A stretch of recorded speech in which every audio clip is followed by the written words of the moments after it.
All right, folks. I believe that we are officially live on the air. I want to welcome everyone to the year-ending Xbox Factor podcast. I'm your host, Mr. Boomstick XL, and my God, the panel that I have put together is of epic proportions. Some of the biggest names on YouTube, people that I still go to on a daily basis to check out their videos. I actually have someone that is responsible for pushing me in the right direction and giving me all the guidance when it comes to artwork. And of course, Zemi Games, you know who he is. But let's get right into the introductions. And I'll start with Zemi. First of all, Zemi, welcome to today's show. Obviously, it's the year-ending Xbox Factor podcast that you are a part of on the weekly basis. Talking Xbox is one of your favorite subjects, so I'm glad to have you here once again. Welcome to today's show. Absolutely, Boom, and thank you so much. Whenever you said that there was going to be a year-end special like Xbox Factor podcast, I knew I had to be on it. You were kind of worried about getting people to show up and stuff like that. I was like, no way can I miss this. Super excited. 2019 has been a fantastic year. Cannot wait to talk about it, and I can't wait to talk about what we expect is going to happen in 2020. So I'm super happy to be here. Well, thank you so much. And next up, again, you know him as someone as the one-handed ass kicker that will beat you in Mortal Kombat. He is responsible for some of the best artwork on and in the business of making artwork, and he's also someone that I consider to be a brother, my very good friend all the way from Canada. Please welcome Graphic God, aka J-Dubs. What's going on, everybody? Thank you very much for inviting me, Boom. This is going to be an exciting show. I haven't actually been on any of your shows in a long time, and I appreciate the invite. And yes, it's going to be a good new year, and let's get to it. Thank you so much. And of course, you know him as the showrunner of RDX Podcast, one of the premier Xbox channels on YouTube. Again, someone that I personally look forward to hearing his analysis, not only on the industry and in the industry, but with his technical savvy that he brings to his videos. Please welcome Dealer Gaming. Oh, I thought you were talking about Randall. Hi. I want to say we're going to have a great show today. It's always nice not to have to host because I can be myself, not multitask and do a million things. We also got to give a shout out to like Lethal and all these guys in the chat, man. Thank you guys for stopping by. Billy Eagle, G-Man, and so many more. We do appreciate it, man. But Boom, thanks for having me on, man. We got a lot of great topics today. I heard some guys on your show talking about some tech stuff yesterday and had a stroke, so I can't wait to talk about it myself. I'm glad that you're here because I need you to clarify a few things. I clutched my pearls a couple of times last night. And, I'm clutching my pearls right now. My pearls are clutched right off. Go ahead. we will get into it. And of course, last and in no way least, someone that I'm hoping to at one point meet at E3, someone that you know him as the man with $1 million, not dollars, unfortunately, but gamer score for sure. He is someone, again, that I listen to on a weekly basis. He is the showrunner or co-showrunner of the Xbox 2 podcast with Jez Corden of Windows Central. Please welcome my very good friend, Randall Thor 19. What's going on, Boom? What's up, Jay, Zemi, and that little fraud Dealer Gaming? Dealer, fucking bastard. I love it. Hey, by the way, let's give a shout out to Dealer Gaming for hitting 60,000 subs today. Wow, dude, that is a coincidence, amazing. right? Congratulations. What a Day of the year. Final day of the year. So it's kind of that's strong. Not year. Yeah, I'm definitely just whatever. strong. But I will want to say, Boom, I apologize for missing your last show when I was supposed to be here. I wasn't feeling good, as you know. Yes. And I may not be myself today because I am having back problems again. So I'll do my best to be myself. But I mean, you got Dealer here. What else do you need? You got Jay here. You got Zemi here. You don't need aerobics me. and stuff, Rand. I mean, you don't need me. Well, listen, I think that the Xbox world would cry a big, sad tear if you weren't involved. But I'm glad that you're here, even though you're not feeling well. I definitely super appreciate that. But, 2019 has been a very good year for the Xbox and its millions of fans. Now, there's no doubt the future is extremely bright. And listen, if you can't see that, then you know what? Maybe the Xbox brand isn't for you, and that's perfectly okay. You know, you don't have to support multiple consoles like I think everyone on this panel does. And again, that's perfectly fine. You know, there were many highlights that are currently shaping what the Xbox brand is going to look like in the next generation. And we're going to kind of talk about that. Now, the one thing that has been missing from Microsoft in this entire, almost literally the entire generation since it started, was mind share. And it's a subject that's a contributing factor for a company to rule the ring. Now, obviously, without, you know, calling anyone out, Sony has had most of the entire mind share for this entire generation. But that all changed on December 12th, 2019, when Phil Dominus Maximus Spencer walked up on that stage with the swagger that he now has, and he's not afraid to show, and shocked the world, not only with the Series X, but what it looks like, what the controller looks like, the name of it, and of course, the millions of fans were cheering in the aisles. And on top of that, the cherry on top of this unbelievably tasty sundae was, of course, Senua's Saga Hellblade 2 in-game trailer. Now, Microsoft and Xbox have the mind share, and they have it grasped pretty tightly. And in something that all of us not only needed to see, but hoped would happen, they're ending 2019 on a ridiculous high note. And it's exactly what the brand needed, and more importantly, what the fan base needed. Now, Dealer, I want to go to you because obviously you have a very popular Xbox show, and for so many reasons. I mean, you check the check boxes are unbelievably checked in big red marks. You got an amazing panel.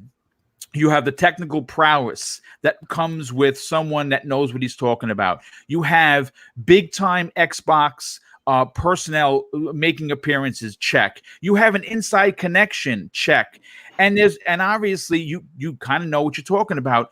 How important do you think it was for Microsoft to kind of shock the world the way they did on December 12th and just grab that mind share from basically every gaming media outlet? Well, I didn't like the fact that it happened when it did, because that was when I was in the middle of dying. I just kind of fell off the face of the planet for a couple of weeks almost. So it was odd, man. I'm looking at this skyscraper right here on the screen, and you know, the form factor was obviously a thing that people were curious about. You know, as we had talked about, as others have covered, that thing's going to be dissipating heat burst. That's the goal of this building here on screen. Right. And Microsoft is saying, hey, do what you got to do to get the power that we need. And we don't think Sony are going to match us. And I think it's because, of course, as most of you know, they're probably going to be $100 more expensive. Yes. So I think last time I was on the show, I told you that Lockhart wasn't dead. That was weeks and weeks and weeks ago, right? Before everyone started talking about this shit. And that's a big part of their strategy. $300 for Lockhart, $500 for the skyscraper here. Rand, do you think they'll look the same? You think it'll look the same, maybe a different color? No. I think one will be smaller. I think whatever they call Lockhart, I don't think they'll call it Series S. I don't think they'll call it Xbox Series S. It'll be something different. I think it'll resemble a regular console. Like, oh wow, really? Yeah. Because it doesn't. You're pretty confident on that, Randall. I am pretty confident. That means you heard something, bitch. Maybe no, because the last time I said something like that, I had all the PlayStation fans jump me about Horizon. That's all right. They don't know what we know, and they'll see it. Dealer, get attacked over that. Dealer, That's not acceptable, Rand. Dealer, wait a second here. You're the triple threat. Huh? The Lockhart doesn't need that form factor because it's not going to need to dissipate all that heat and doesn't need all that cooling. Nope. So it would be a waste to make it like it is, so it'll be just a regular console, so they can try to make it shorter down. Randall, how about that? Take 5 inches off that. You think it'll be like a little nub, like a little small nub?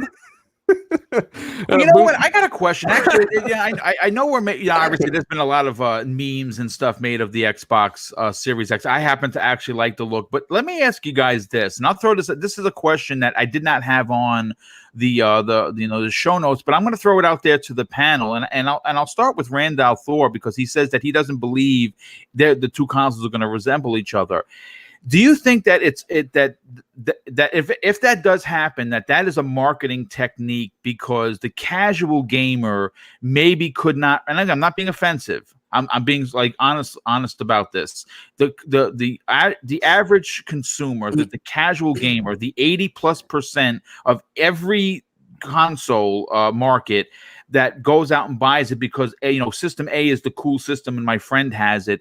Do you think that them not making it look like this, where this design is strictly for the hardcore, they make it look more like a console so it's more appealing to that casual gamer? No. Yeah. I don't think that's it, because if you can't tell the difference between $300 and $500, well, that's a problem. I know that that's one issue, and I know you're talking about more the look appealing to more casual gamers. But honestly, look at some of the consoles of the past, right? I don't think people. I mean, the original Xbox One, even it didn't look all that great. So I think terrible, actually. I think it would be cheaper for them to just shrink the form factor of the X. But if they're going to go with a more traditional design, obviously something that people forget, they're going to phase out the old stuff. Never forget that Microsoft are the only ones who've ever said no console left behind, meaning they're going to develop for this thing for a little bit while longer than they probably would have otherwise. Third parties will make next-gen exclusives. I've already talked to people behind the scenes about that. That's a thing. So you will definitely see boxes that are only made, or games that are only made for the Series X and the Series S, so let's call it, right? The lower powered one, using next-gen architecture only. Whereas people think now everything's going to be held back forever because, they have this misconception. Third parties will leverage the full power of the box. If that's what they're really scared of, being held back, even though I've already explained why that's not really the case, don't be scared, because third parties will definitely leverage the box 100% by your logic. But form factor, do you really think that would play a massive role like that, Boom, to where they're like, it looks kind of like an X or an S. I like it better. I'll buy it instead of the one that's much more expensive?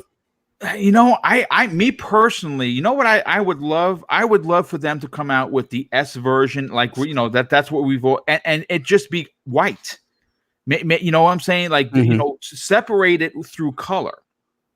So the consumer can understand that this version is the, this one is the $300 version. I mean, I think colors, in marketing is used to differentiate, some from one from another.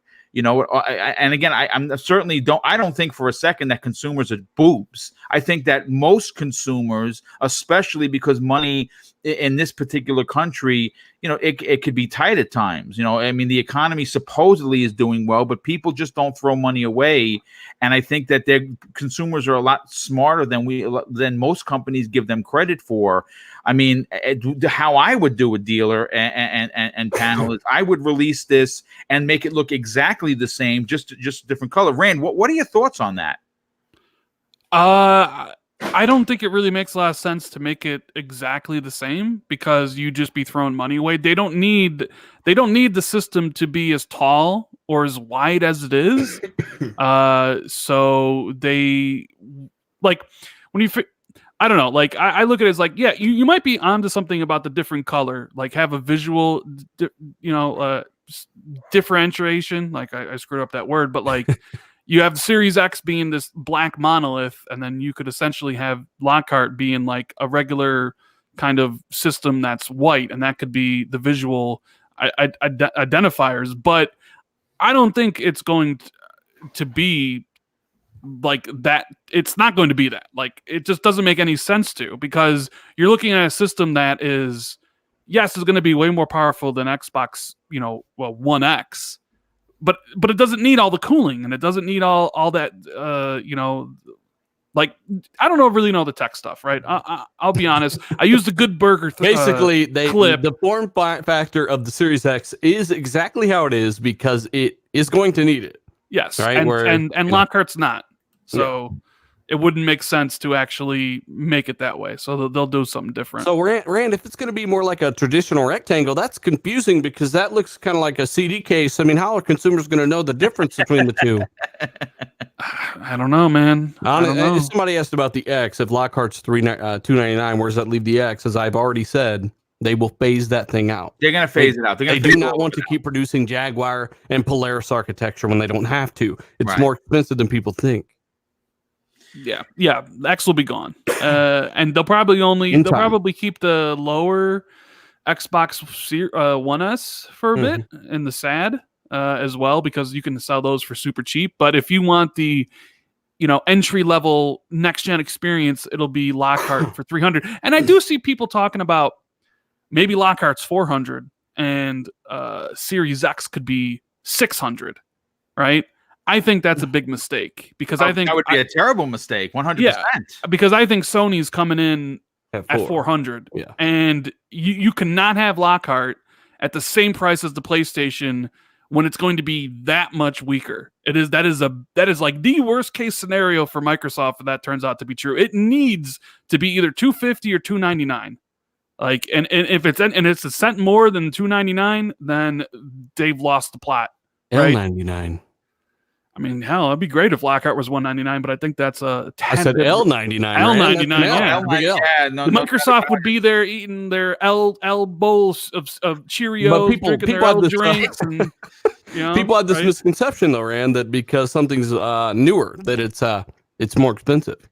Yeah, there's that. I mean, people say, like, well, how can Lockhart be $300 when Xbox One X is still $500? Like, well, how's 2080 Ti $1,200? Well, I don't know. We're going to get into the specs a little bit later. That's of course, that's why I have you, especially dealer here. Real quick, Graphic God, before I get to you about this, I have to thank a couple of people. First of all, Boogie Down Reactions with the $2 super chat. He says, thanks for the show panel. Keep it up. Thank you. Xbox for the win 2020. I like the way you're thinking. Let's see. A couple other super chats just came in. I'm trying to keep up.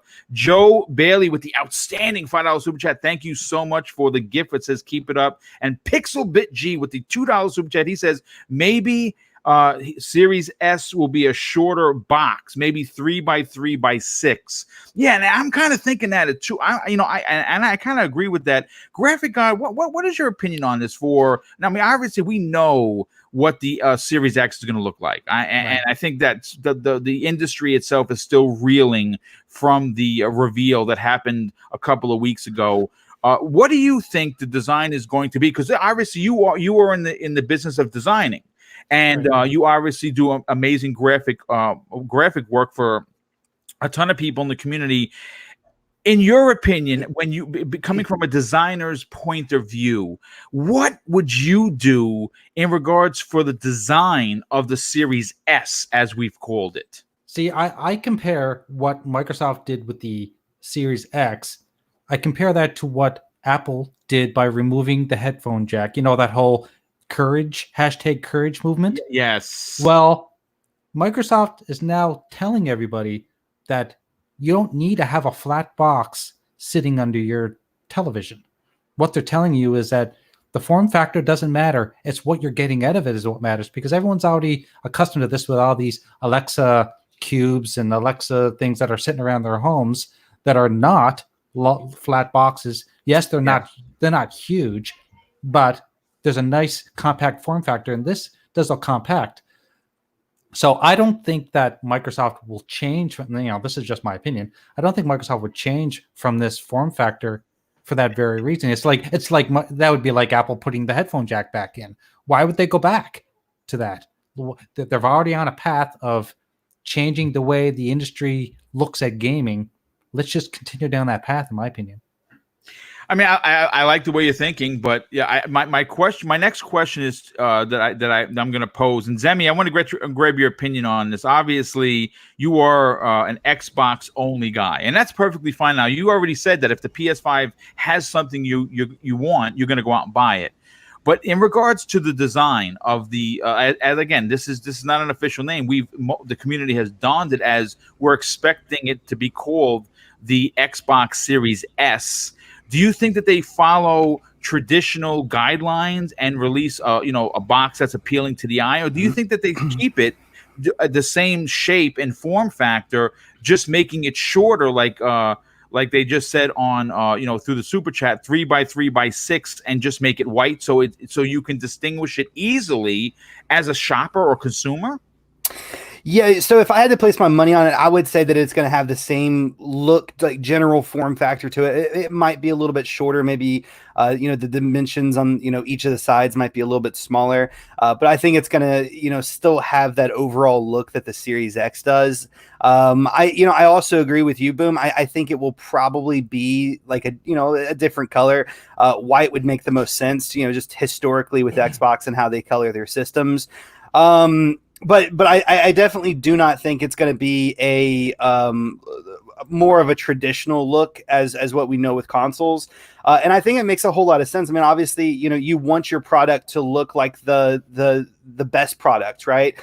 Having the Series S resemble the Series X in some way, I think is going to help a lot of people, purchase that product. I mean, you see that with Apple and a lot of different companies that make devices. They may have devices that are underpowered versus the higher priced tier item, but they still look very similar to the same model. So I think from like a marketing standpoint, that would be possibly a good reason why they would want to keep the monolith form factor with it. Maybe make it a little bit smaller because it's not necessarily to have it be so big, like I believe Dealer was saying with with it not needing as much much heat output. Yeah, because obviously it's not going to run as hot. Well, I mean, that makes perfect sense. First of all, I got to thank Dealer for not only being here, but he drops a $5 super chat and he says Rand is a fraud. I didn't say that, so I'm just reading verbatim. I like that guy. He's using his money for evil. Yeah. There you go. And you Sleepy Goblin. You can blame Graphic Guy for how evil I look because he drew this picture. Sleepy Goblin with the $5 super chat. He says, normally miss Dealer show because of work. Just want to say I love RDX Malacca. And that's a good one. Thank you very much for that. And let's see. We just had another super chat come in, and I'm just trying to find it. Victor with the age-old question: the fear that the Series X will be held back by the Lockhart. And I'm almost offended because I covered this to death. Victor, I forgive you. Well, you know what? What's funny? It's a perfect question. No, actually, we're gonna move into the next topic actually, because I think everyone really kind of got their piece across. Playing off the first topic, power and the price narrative is going to be big for Microsoft, and it's something that obviously is at the forefront of the gaming media as well as social media. And I've been banging this drum for a while. I said, and I actually was in agreement way back in the days with Dealer when he said that Lockhart was going to still be a thing. When people called him bananas, you're crazy. You know what you're talking about. I called him bananas. Well, I mean, who's not bananas? But I want to say that I called it Microsoft's Trojan horse. And I think that this is going to be, when you look at the two-pronged attack, which is something else that I've coined. I should get a shirt and then get maybe $1 every time someone says it. I think some motherfucker hundreds of years ago might have coined that one, Boom. But I'm not talking about so much a Trojan horse. That is thousands of years old. I'm talking about the two-pronged attack that I believe Microsoft is going to do, is going to take the lead in the next generation because of it. The reason why I think that they have this is not the same Microsoft, and the reason why I say that they're going to take the lead early on is because it appears that Microsoft is not only going to have a very strong first-party lineup to launch alongside the Series X and S, but if you add Game Pass to the mix, new owners of the two consoles would immediately have access to every launch title that is going to be in first party or second party when they bring their console home. And there's rumors, again, this is complete speculation, rumors that they're going to be including a 3-month pass in every box to kind of hook the consumer into obviously becoming a paid subscriber to Game Pass. And I think that is super smart. Now, here's the thing, if again, I want to just harken back to what I said a second ago, and Deal, I want to get your opinion on this. Again, this is a different Microsoft. This is a Microsoft that has been counting, the entire generation. Everyone's been counting them out. And if you look at the two-prong attack, right? Let's say, for instance, what we've been talking about for a while, deal comes true, and there's two SKUs upon launch. You have Xbox Game Pass. You have Project X Cloud, right? It's going to give the ability to play on anything. And, of course, the most important thing with any console dealer is the first-party software. And it appears that they're going to have a very, very strong showing. What are your thoughts on this two-pronged attack? Well, Boom, as somebody's been talking about this since June 2018. I remember there. I was there. I remember. Man, I think it's common sense. They do it today, right? They do it today. And as I said, when it comes to being held back, quote unquote, that's actually my thumbnail. It's funny. When it comes back to being held back, right? You're talking about x86 architecture. You're talking about the dev kits with multiple different SKUs, possibly built into one dev kit, just like the Xbox One X does today. You're talking about scalability being a major part of the way Game Core is going to work, which apparently is for next generation consoles only, which I did not expect. Maybe I was wrong on that shit.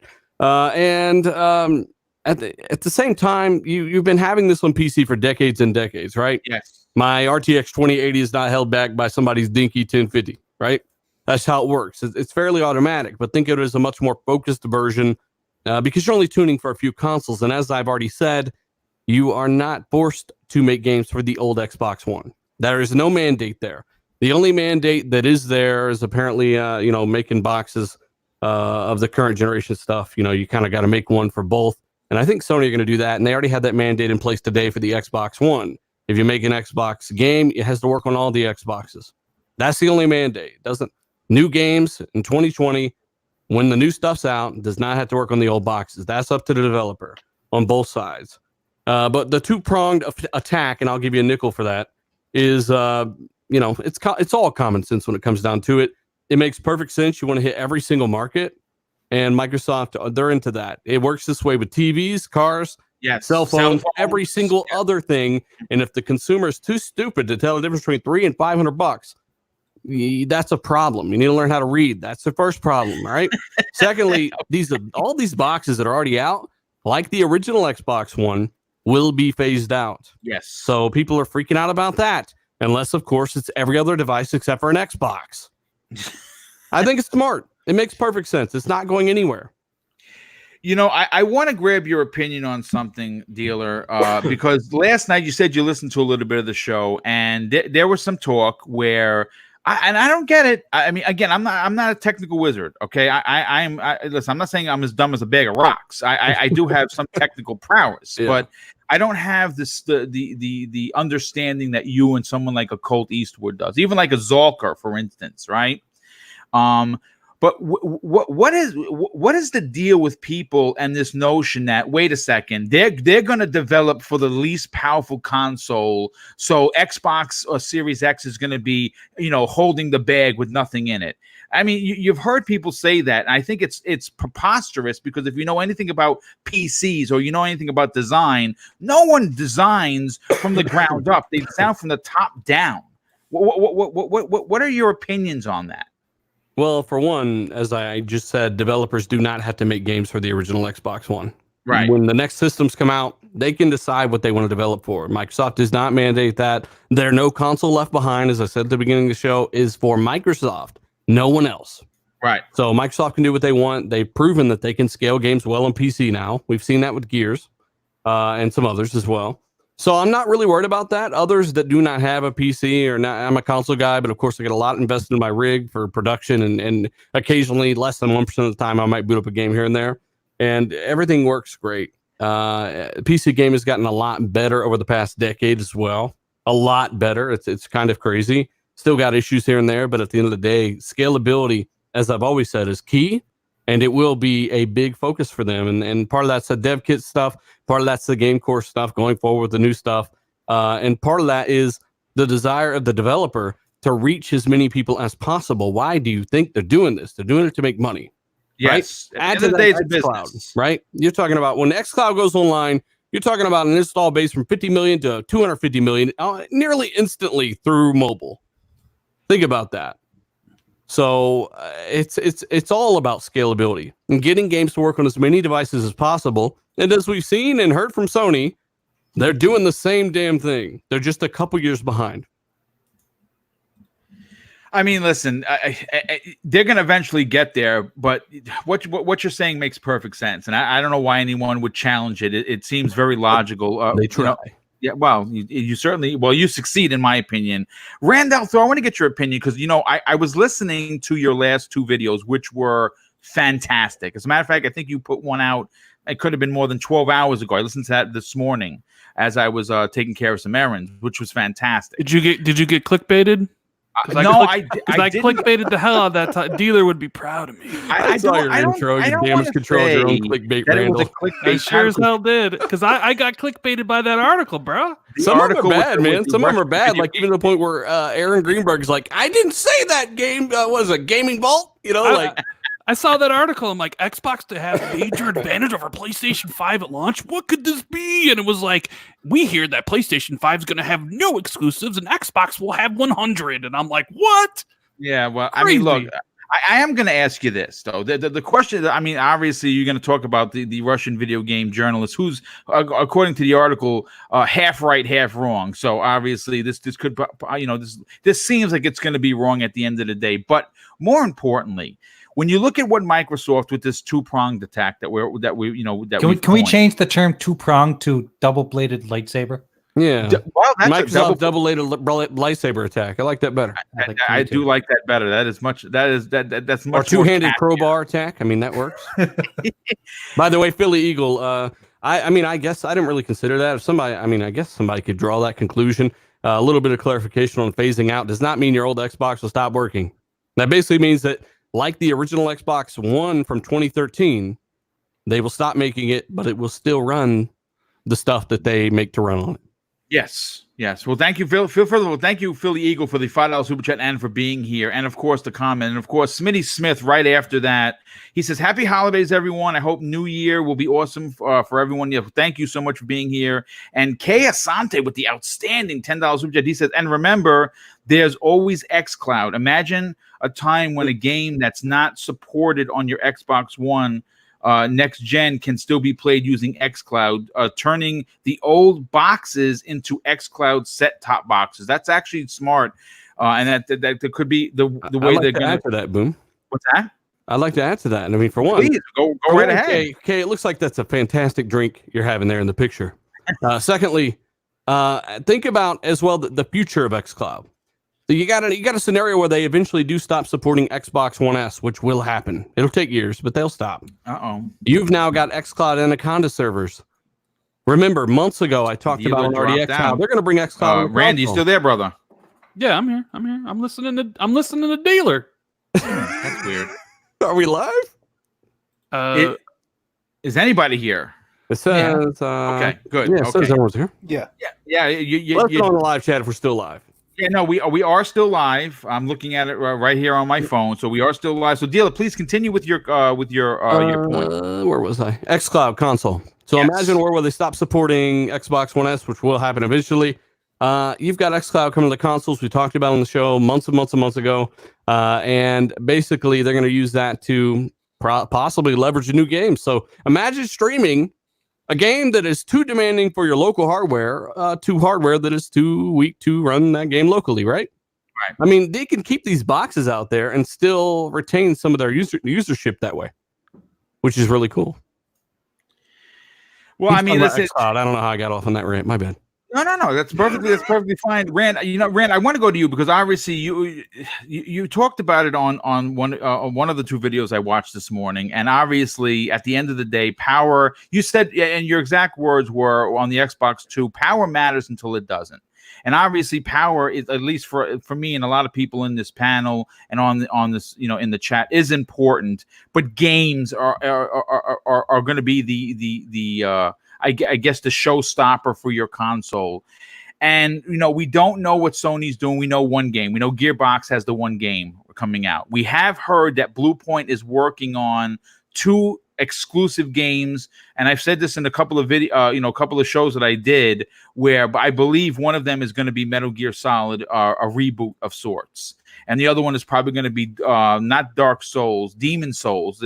They're are allegedly working on as well. We don't know. Obviously, time is going to tell. But do you think that Microsoft has some tricks up their sleeve for the launch of the Series X in fall 2020? I guess it would. I guess it's what would your definition of tricks mean? Like, what would be a trick? Games that we don't know are coming. I mean, sure. A Forza game probably is going to come at launch. We don't know which going to be one. Motorsport or well, yeah. Horizon. I mean, it could be Motorsport, or it could be Horizon 5. Personally, I'd rather have Horizon, but at the same time, I wouldn't mind if it was Motorsport, so that Horizon can get extra time. Horizon needs extra time, right? Yeah. So I wouldn't mind if it was Motorsport. Here's the thing, like, I don't think Microsoft will have too many games that they themselves publish, because Halo's really just going to overshadow most of what they put out. So you'll probably see, like, obviously Halo Infinite, a Forza game, probably a game from their global publishing group. Maybe 2 if we're lucky. And I would also expect some partnerships with maybe some high middle tier, like indie developers, or games that will launch on Game Pass day one, maybe that don't go to PlayStation until some other time. I honestly expect for both PlayStation 5 and Xbox to be mostly driven by third party stuff. Like, I don't think Horizon Zero Dawn 2 will be there at launch. No, that's probably coming, you said, in fall of 2021. Yeah, I think the first quarter. They've already confirmed GT Sport 2 is patched for PS5. So why would they do that if they got a GT Gran Turismo? Well, yeah. So I think Sony knows that. I think that's why you're seeing already Godfall, being essentially a timed exclusive. Mm-hmm. I would expect maybe like 5 or 6 more third-party games to kind of shore up that lineup to only be on PlayStation. Like you said, Demon Souls Remake would be one of them. We still don't know what's going on with Street Fighter. I saw Maximilian saying that he thinks it's coming based on some comments about the Capcom Cup in 2021. Yes. Is Sony going to buy exclusivity of that game like they did with Street Fighter 5? Yeah, I'm a possibility. Right, it's a possibility, Ram. But the reason why I say no to that is because when Capcom did that, they were on the cusp of bankruptcy, and they needed money. That's why they did that exclusive. Sony got that money though. I'm just saying you can't just necessarily discount it. I mean, there's history there. Yes. Maybe it happens. Maybe instead of a full exclusive, Street Fighter 5 becomes a 1-year exclusive. Right, that could be big. Maybe, Guerrilla's SOCOM reboot or whatever they're doing, maybe that comes out. Maybe, Last of Us puts out their multiplayer only, or Naughty Dog puts out their Last of Us multiplayer only, shooter that they pulled from the, regular release. But I think it's mostly going to be third-party stuff with maybe 1 or 2 first-party games. And I do expect year 1 for PlayStation 5 to be Horizon Zero Dawn 2 in February, and Spider-Man 2 in September. They're going to have a great year. And Xbox, similar, you're going to have Halo at launch, you're going to have Forza, and you're probably going to have a whole bunch of games dotted out throughout 2021 as well. So fair to say 2021 is kind of the real kickoff for the next generation of Xbox games, I would say. What about the rumored Vanquish 2 that again, rumored to be in development and has been talked about as possibly being an exclusive for Xbox and the next generation? Could that be a possible launch title as well? Because they've been working on it apparently for quite some time. I mean, how many games is Platinum Games working on? They're working on. Platinum got fired last time too, so I don't know. They're working Bayonetta 3 with Nintendo. They have Babylon's Fall with Square Enix. They probably do have another game. Would it be Vanquish though? I mean, I don't know. I know there was that rumor from a couple years ago, but Scalebound finished edition. Yeah, Scalebound finished. The thing is, I don't think we have that much longer to kind of wait to find out. There's rumors that, and I don't know if it's in your show notes because literally to me it was like a 5,000 word book in Yeah, my it was a book. DMs. Yes, it is. I was like, all right, Sony teasing potentially PlayStation 5 at CES, right? Yes. The future's coming. We expect them to do a media event in February, like they did Yes. for PlayStation 4. We expect Xbox to do one at some point, maybe April or May. And if you look at that reveal trailer for Series X at the VGAs, what were the 3 games that they showed? I mean, you had Halo for sure, right? And Right. that's Microsoft's biggest franchise. Of course, you would probably show something of that at the reveal. But then you had a soccer game and you had a racing game. The racing game could easily be Forza. The soccer game could easily be FIFA. And you could show, like, at the reveal event, something from EA, like FIFA, to show, like, the character models and the comparison of, like, this was FIFA 20 on Xbox One, but this is FIFA 21 on Series X. And look how much better everything looks. It's all photorealistic. And then you have the car. I think they're kind of teasing you in that trailer what to expect at the reveal event. I mean, I could be wrong. Cliffs and flowers growing and cliffs, flowers. We'll eventually find out all the information. I expect Sony to announce Horizon Zero Dawn at their reveal event because I think it'll be the one coming closest and some other third-party content. And then E3 will be the big blowout. You know, the game that me and Dealer have been waiting for, Batman. Where's Batman? I thought you were talking about Barbie. Barbie Horse Simulator. Barbie. You can get some achievements. Heard about it for years. We've heard about it for years. Where is it? Hang on, we've officially heard about it like over the last 6 to 8 months, right? Yes. And I think they planned on showing this bitch off before now, but as Warner Brothers randomly dropped out of E3 and Comic-Con, right, or something like that. Yes, they did. That's really odd. And we knew about this Batman game because of LinkedIn, where they had Batman Project 2019. We knew it was originally supposed to come out this year, and then they teased it. Patrick Redding, I think that's his name, is the new creative director for Warner Brothers Montreal, had tweeted about it and said, "You'll know more soon."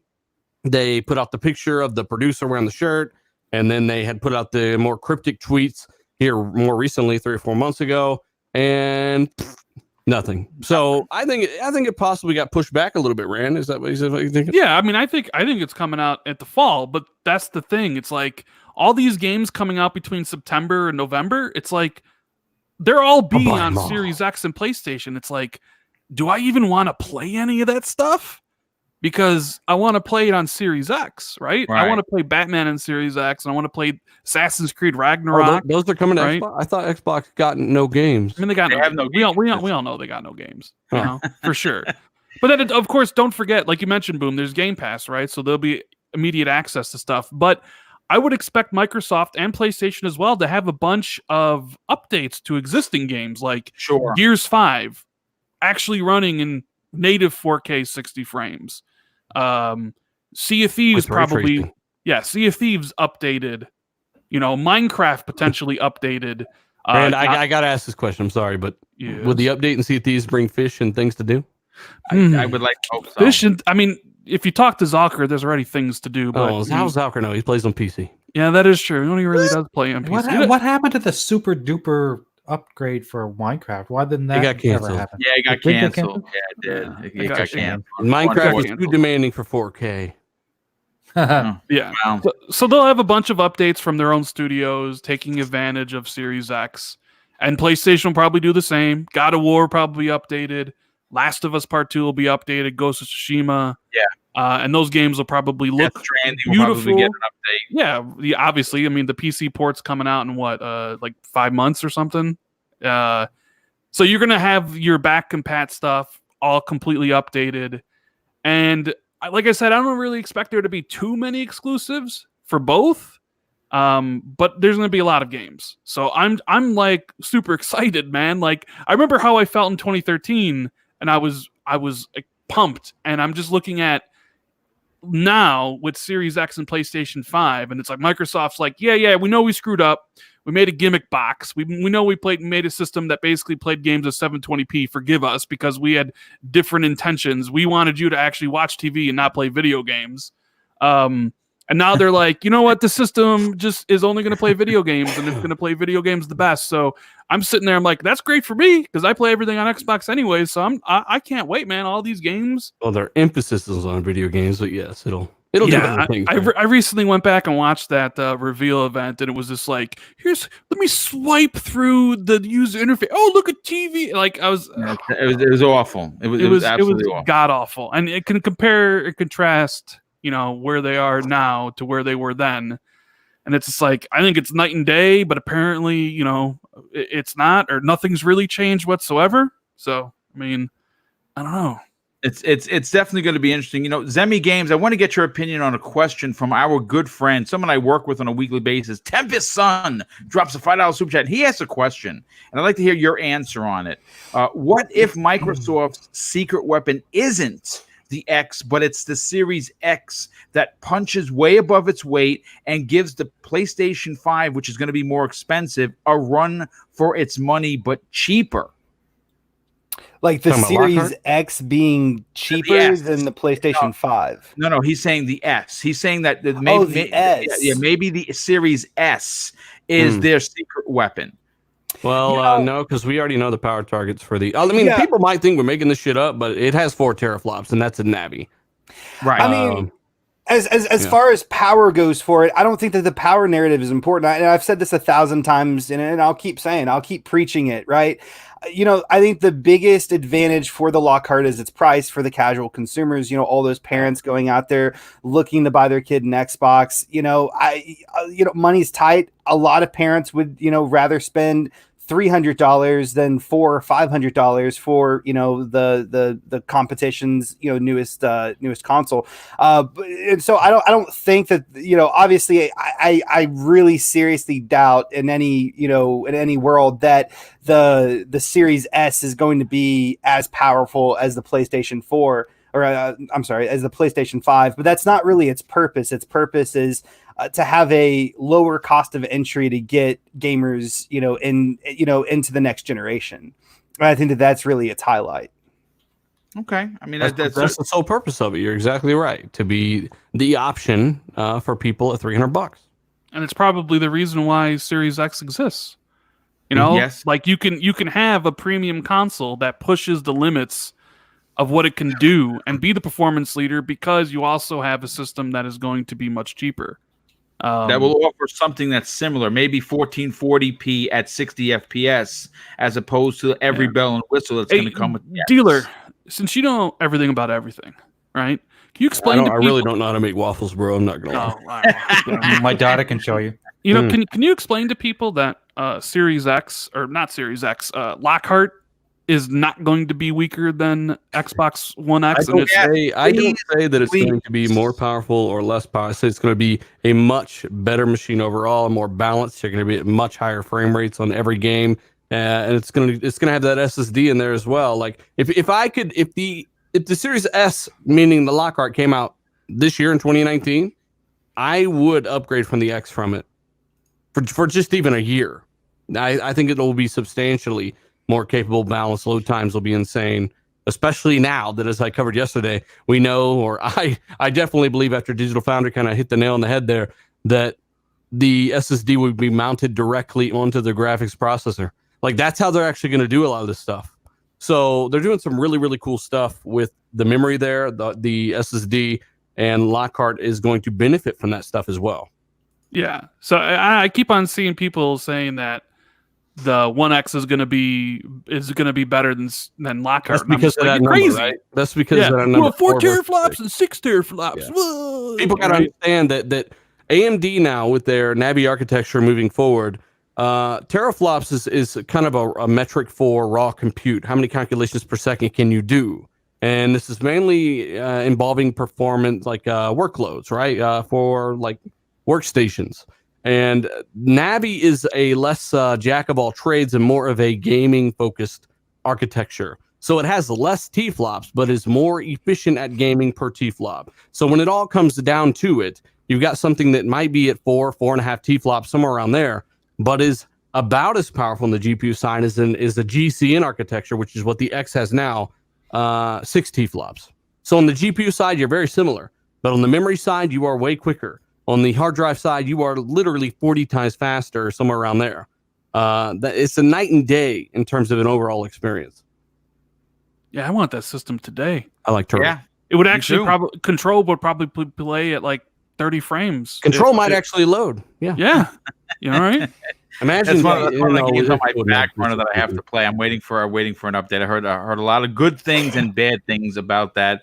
But you know what, J Dubs, I want to get your opinion on this. Obviously, the launch lineup is going to matter a lot for both consoles. I'm interested to hear your opinion on how many AAA so-called bangers does Microsoft really need to launch with this console or these consoles to kind of really put a good dent in next generation?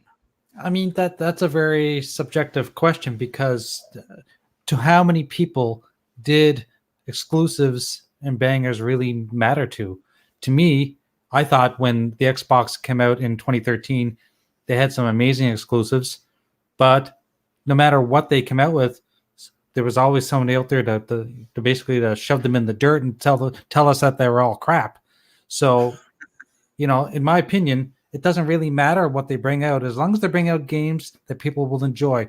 You know, if they continue to do what they're doing, bringing out the new Halos, the new Gears, the new Forzas. I know everyone says Gears, Forza, Halo, that's all we have. But you know what? They work. And they sell consoles, and not that selling consoles is 100% important, but you know, they get people into that ecosystem, and I think that's all that matters. How many do they need? I don't know. If they come out with 3, I'd be happy.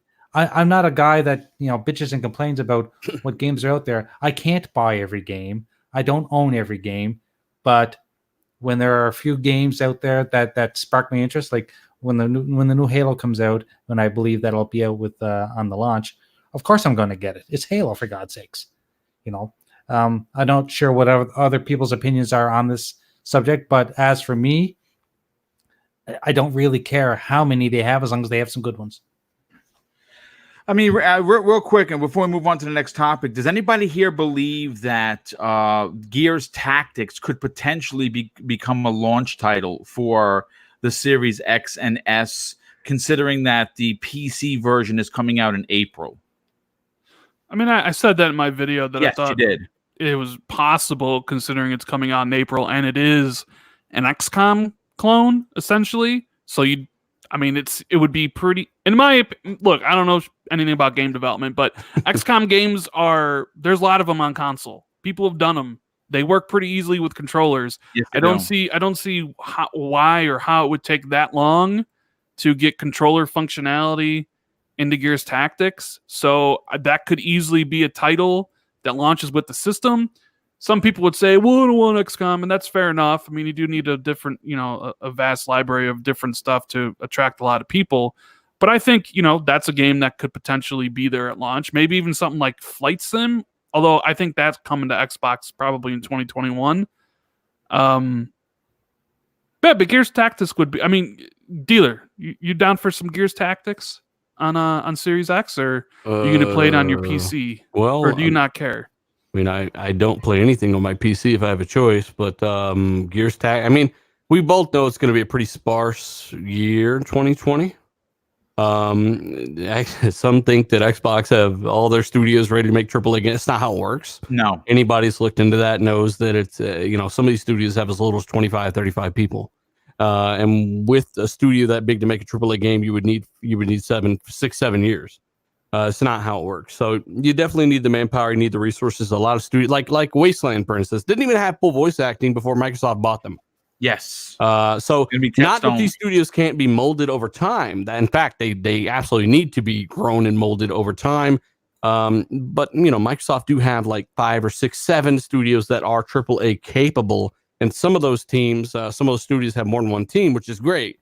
But that's why I say 2021, I think, is going to be a big kickoff point for the next generation of their games. I didn't say game for a reason. I mean, in general, you will start to see a lot of what they are building on the bigger side come out and start to hit and get news of what's coming the next year. And no more of this radio silence shit. I'm tired of it. Exactly. Right? The reason I focus on AAA games right now, people act like I don't like some of these smaller games. I don't mind them. I play Ori. I beat Ori. All that kind of stuff's great. Ori 2, I'm looking forward to. I know Rand is. but Xbox hadn't had a big blockbuster AAA game since Gears 4 when Gears 5 came out. That was what? That was years later, 3 years later. So that's why I'm focusing on AAA, because right now, that's what I need from the first party. Like, that's all. And that's okay. And not everybody should feel like they got to damage control every fucking thing, right? It's fine. I play all the big games when they come out, and I've experienced all of them on every platform. I know what's out there, and wait. I want better from Microsoft. Hold on. Not only do you so you're saying you have a killer PC, probably a better PC than most people talking about. I have a better PC than most of these PC shit talkers in the community. Right. Yeah. But not only that, you mean to tell me that you actually play games and don't just talk about them on YouTube and podcasts and videos? No, not only do I play them, but I leave my gamer card open so you can see exactly what I'm playing. That is so weird. And also I beat all the big games on PlayStation when they come out, so that means I boot up my PlayStation every 8 months. Crazy. So you just didn't get a PlayStation this year and was like, let me just play everything right now, and like you've been there. Well, more importantly, Randall. More importantly, not every post is about some bullshit console war or something like that. Like, people can fuck around, that's fine, but as long as you don't take it too seriously. But there's other things to talk about rather than why one sucks or why one's better or worse, right? I enjoy gaming. I do this like you do because it's the best hobby in the world. It's primarily supposed to be about positivity more than anything. And that's why I do it. I don't do it for all the drama and all the little bullshit attention. So I just do what I do, just like the rest of the people in this panel do, except for Jay. Spends a lot of time making evil pictures of things. I game too. I promise I game. He said, I promise I game. But yeah, we all pretty much game here. And I'm just saying that, yeah, I prefer console. And that's the thing about people when they say, just get a PC. I got a PC. What now? Oh, well, just learn how to prefer it and just how about that? I like what I like, right? So, yeah, I've got a kick-ass PC as well sitting in front of me. Mind you, one of my monitors died, but that has nothing to do with the PC. And I can play games full res on this. Do I? Rarely. No. The only time I play games on my PC is if I'm streaming for Retro Renegades. That's it. But guess what? That's okay. That's okay, Graphic God. But can it play Crysis? Oh, I don't know. That game still chokes out even the newest. It should be able to play Crysis. It's so old, but the game still looks fantastic. But I think that used to be like the saying back in the day, right? Like people. You know what I'm upset about? I'm upset that I cannot play Rise of the Triad from 1997 on this PC because I can't buy it on Steam.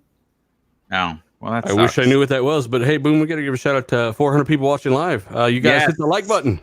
Yes, I would appreciate that. Real quick, before we move on to the next topic, I have to thank Victor Alistine once again for the $5 super chat. He says, Dealer and Rand, Halo could define the next generation, in my opinion, if done right. But what would happen if they dropped the ball? Well, listen, if they drop the ball again, then we're all in big trouble. And I think 343 needs to be. What would happen if they dropped the ball after 5 years? Of development time? Yes. I tell you what would happen. Heads need to roll at 343 if that's the case. Heads have rolled. They need to. Well, they probably should have rolled a long time ago. But yeah, Halo is on the verge of a resurgence. Like, it's being talked about a lot. It's being played because they fixed Master Chief Collection. People are loving it on Steam. They're going to be constantly talking about it all year. They're going to release Halo and Halo 2, et cetera, et cetera. Halo Infinite is going to be probably one of the biggest, if not the biggest, launch title for both, systems next year, right? It's going to be playable on Xbox Series X, Xbox Lockhart. It's going to be on PCs, most likely be on xCloud, because they're going to be bigger testing, maybe officially released in 2020. It's going to be on Xbox Ones. You're looking at like the resurgence of Halo, not to maybe Halo 3 levels, but getting back to that glory, right? And with 5 years of time and a new engine, that game better be great in both single player, co-op, and multiplayer. Well, hang on though, Rand. I mean, flopped according to what though? Because the last one didn't flop according to sales and according to Metacritic. I mean, so you're saying that it needs a great, spectacular single player because Halo 5 probably the best multiplayer there was. The multiplayer in terms of Halo. In my opinion, of course, just my opinion, 343 they haven't done both well at the same time. Ah, shit. They've done like, okay, we did single player pretty good in Halo 4, fourth but the single player multiplayer was was terrible. Right. Right. And And Halo single player 5's like, wasn't that great either. You ran around pushing buttons the whole time. I just played through that. but I'm just saying, you give them 5 years, you're launching next gen with it. It's the premier franchise. It better be good. And if it's not good, and if it's like a travesty and things went wrong and everything just sucks, they need new management at 343. They need to just clean house from the top. Whoever is running it to all the leads. They just need to get fresh new people in there if they screw this one up. They've been handed an opportunity on the silver platter, and they better not screw it up. Delia, would you like to comment on that regarding Victor's question? Honestly, we joke about it, but Halo, Halo is the biggest franchise for Microsoft. What if they mess this up? Honestly, I don't give two shits how big the franchise is. I mean, we're using PlayStation logic by then. More sales. I don't give a shit. I'm not talking about sales, dealer. I'm saying that in general, I've heard people. I'm not even talking about anybody necessarily here. I'm just saying that people always justify what Halo does because of how big it is. Right. Whereas I'm more focused on what kind of experience I'm getting, and of course, we know the budget's there. We know it's going to do extremely well. But Rand's right. I think the campaign #KillLock was not that great in Halo 5, and we're sick. They knew that so hard that they literally had to pretty much reboot it. So I'm looking forward to it, though we've heard some weird things about it behind the scenes. I'm hoping that they pull all that stuff out and figure it out and just make it work, and they take their time. I did not like when Bill said it'll be their day one of Project Scarlet. I don't like that. I feel like that should not be something that they should have thrown out there. Maybe it's great and people are like, of course it should, but I'd rather the game be 100% done and be polished as hell because Halo deserves it. I think it deserves it. Do you think they'll get back to actually launching a system with a game? Yeah, of course, Halo. Well, that's what they say, right? So, well, but I mean built in. I mean like packed in. Another thing as well is, Halo is releasing the same exact day that the Series X is coming, is launching, and I think it's pretty safe to say that, included in the console will be Game Pass, maybe Game Pass Ultimate. So, I think it's very safe to say that Halo Infinite will probably be the first game a lot of people that go out and pick up this new console will actually play. And if it isn't what it, needs to be, if it's not a good Halo game, I think that it's going to leave a really bad taste in a lot of people's mouths. Could be disastrous for sure. Yes. All right, Jay, anything you'd like to add about regarding this quick topic that we popped in thanks to the super chat? No. I have nothing more important to say than Dealer and Rand do. So yes, you do, Jay. Tell us how to draw evil pictures. No, these guys are the epitome of knowledge. And when I go online to look for knowledge, they're the two I look for. You don't need my voice. These guys I think we do need your voice for you. Sure. Come on, give us your opinion. No. I will not even taint this podcast with my ignorant knowledge. Oh, you're such a fuck. Hey, I'm glad you're here. I want to move on to the next topic. Obviously, I have to thank Shane Toblin in the super with the $5 super chat. He says Xbox Lockhart will have a drop flop points so that 4 T-flops turn into 90 flops according to Sony logic. Well, I hope not. I just hope that it runs better than the X, and I think that's all they actually need. And of course, we had another super chat come in from Axel1324 with the outstanding $5 super chat. He says, at Randall Thor 19 has been on fire lately, from the power rant to the Halo rant. 100% correct on all of it. So thank you for the rant. We definitely appreciate that. Randall, keep in mind, it's just my opinion. I love Halo. It's my favorite franchise in the world. I want it to be great. I would like it to reach the pinnacle that it used to have. I'm going to play it day one. I just remember the Bungie Halos, and it was that cultural event. Yes. Right? Yes. And I feel like it can get back to that point.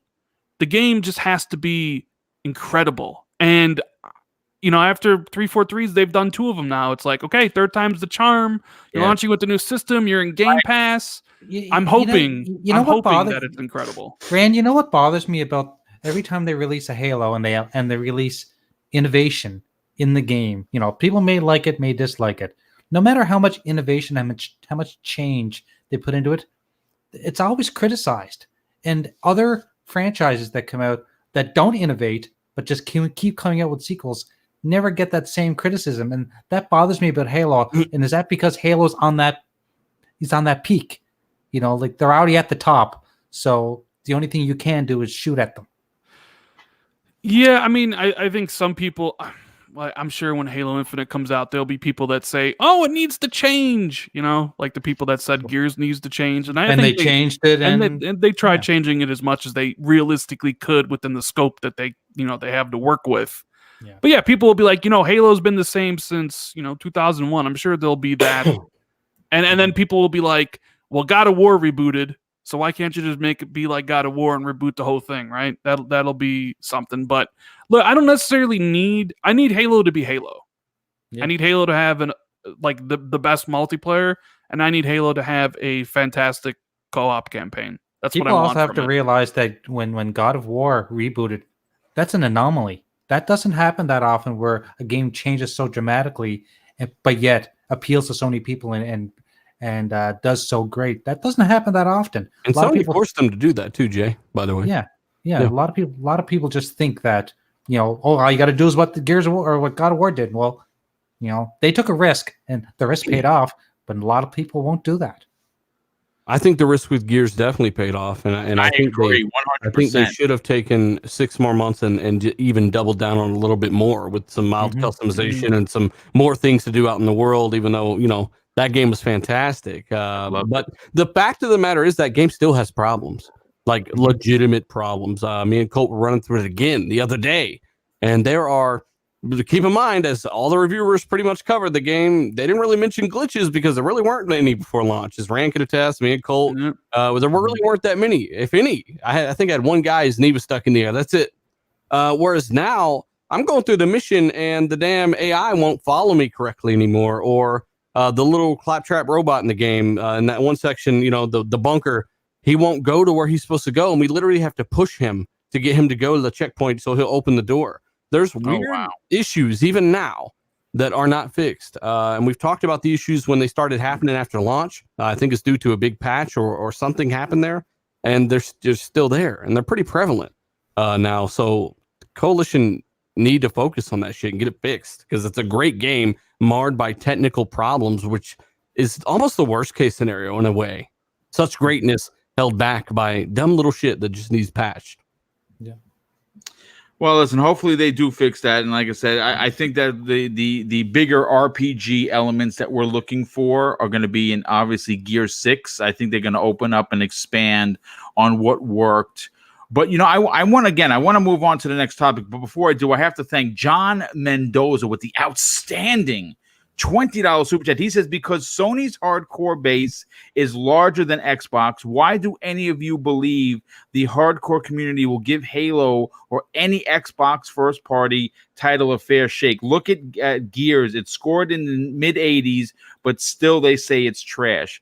I just think that it's a cultural thing. I just think, as Dealer would say, who cares what those crackheads think? That's a little harsh, Rand. I'm just saying. I'm just saying. I don't think that's the hardcore. I think those are fanboy fuck faces on Twitter. Yes, so put it how I really put it. Those are the guys that play Twitter more than they actually play games.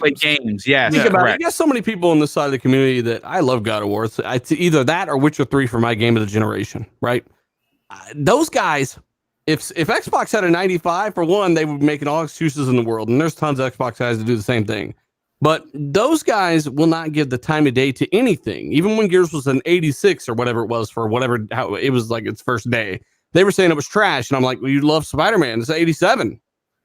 So that's their logic. And if you're focusing on those people, you're looking at the wrong people, because those people can't be taken seriously. Yeah, if you live by Metacritic, you die by Metacritic. If you're telling Gears is a trash game or Halo's a trash game because it's 84, well, then I guess PlayStation had a pretty crappy year, considering Death Stranding and Days Gone were much below that. And it's like, if you're saying Gears is bad because of the score, it's 3 points lower than Spider-Man. Like, what are you talking about here? I don't get it. I don't get it. And Sure, you can enjoy games that are low score. Like I like Days Gone. That's the 71 meta right now. I mean, I call it Days Gone for a reason, but agree to You're disagree. fine. You know what I'm saying? I don't know. See, but here's the thing: those Xbox is never going to make those guys happy. Those guys, those PlayStation dudes, the ones that are making up YouTube videos, being like Cory Balrog should go to Xbox. Oh my God! Did you see that? Like they're nothing they could do, is going to make whatever Xbox could do will make them happy. Nothing. That was great though, Rand, because Corey drop kicked the fuck out of that kid. He sure exactly. did.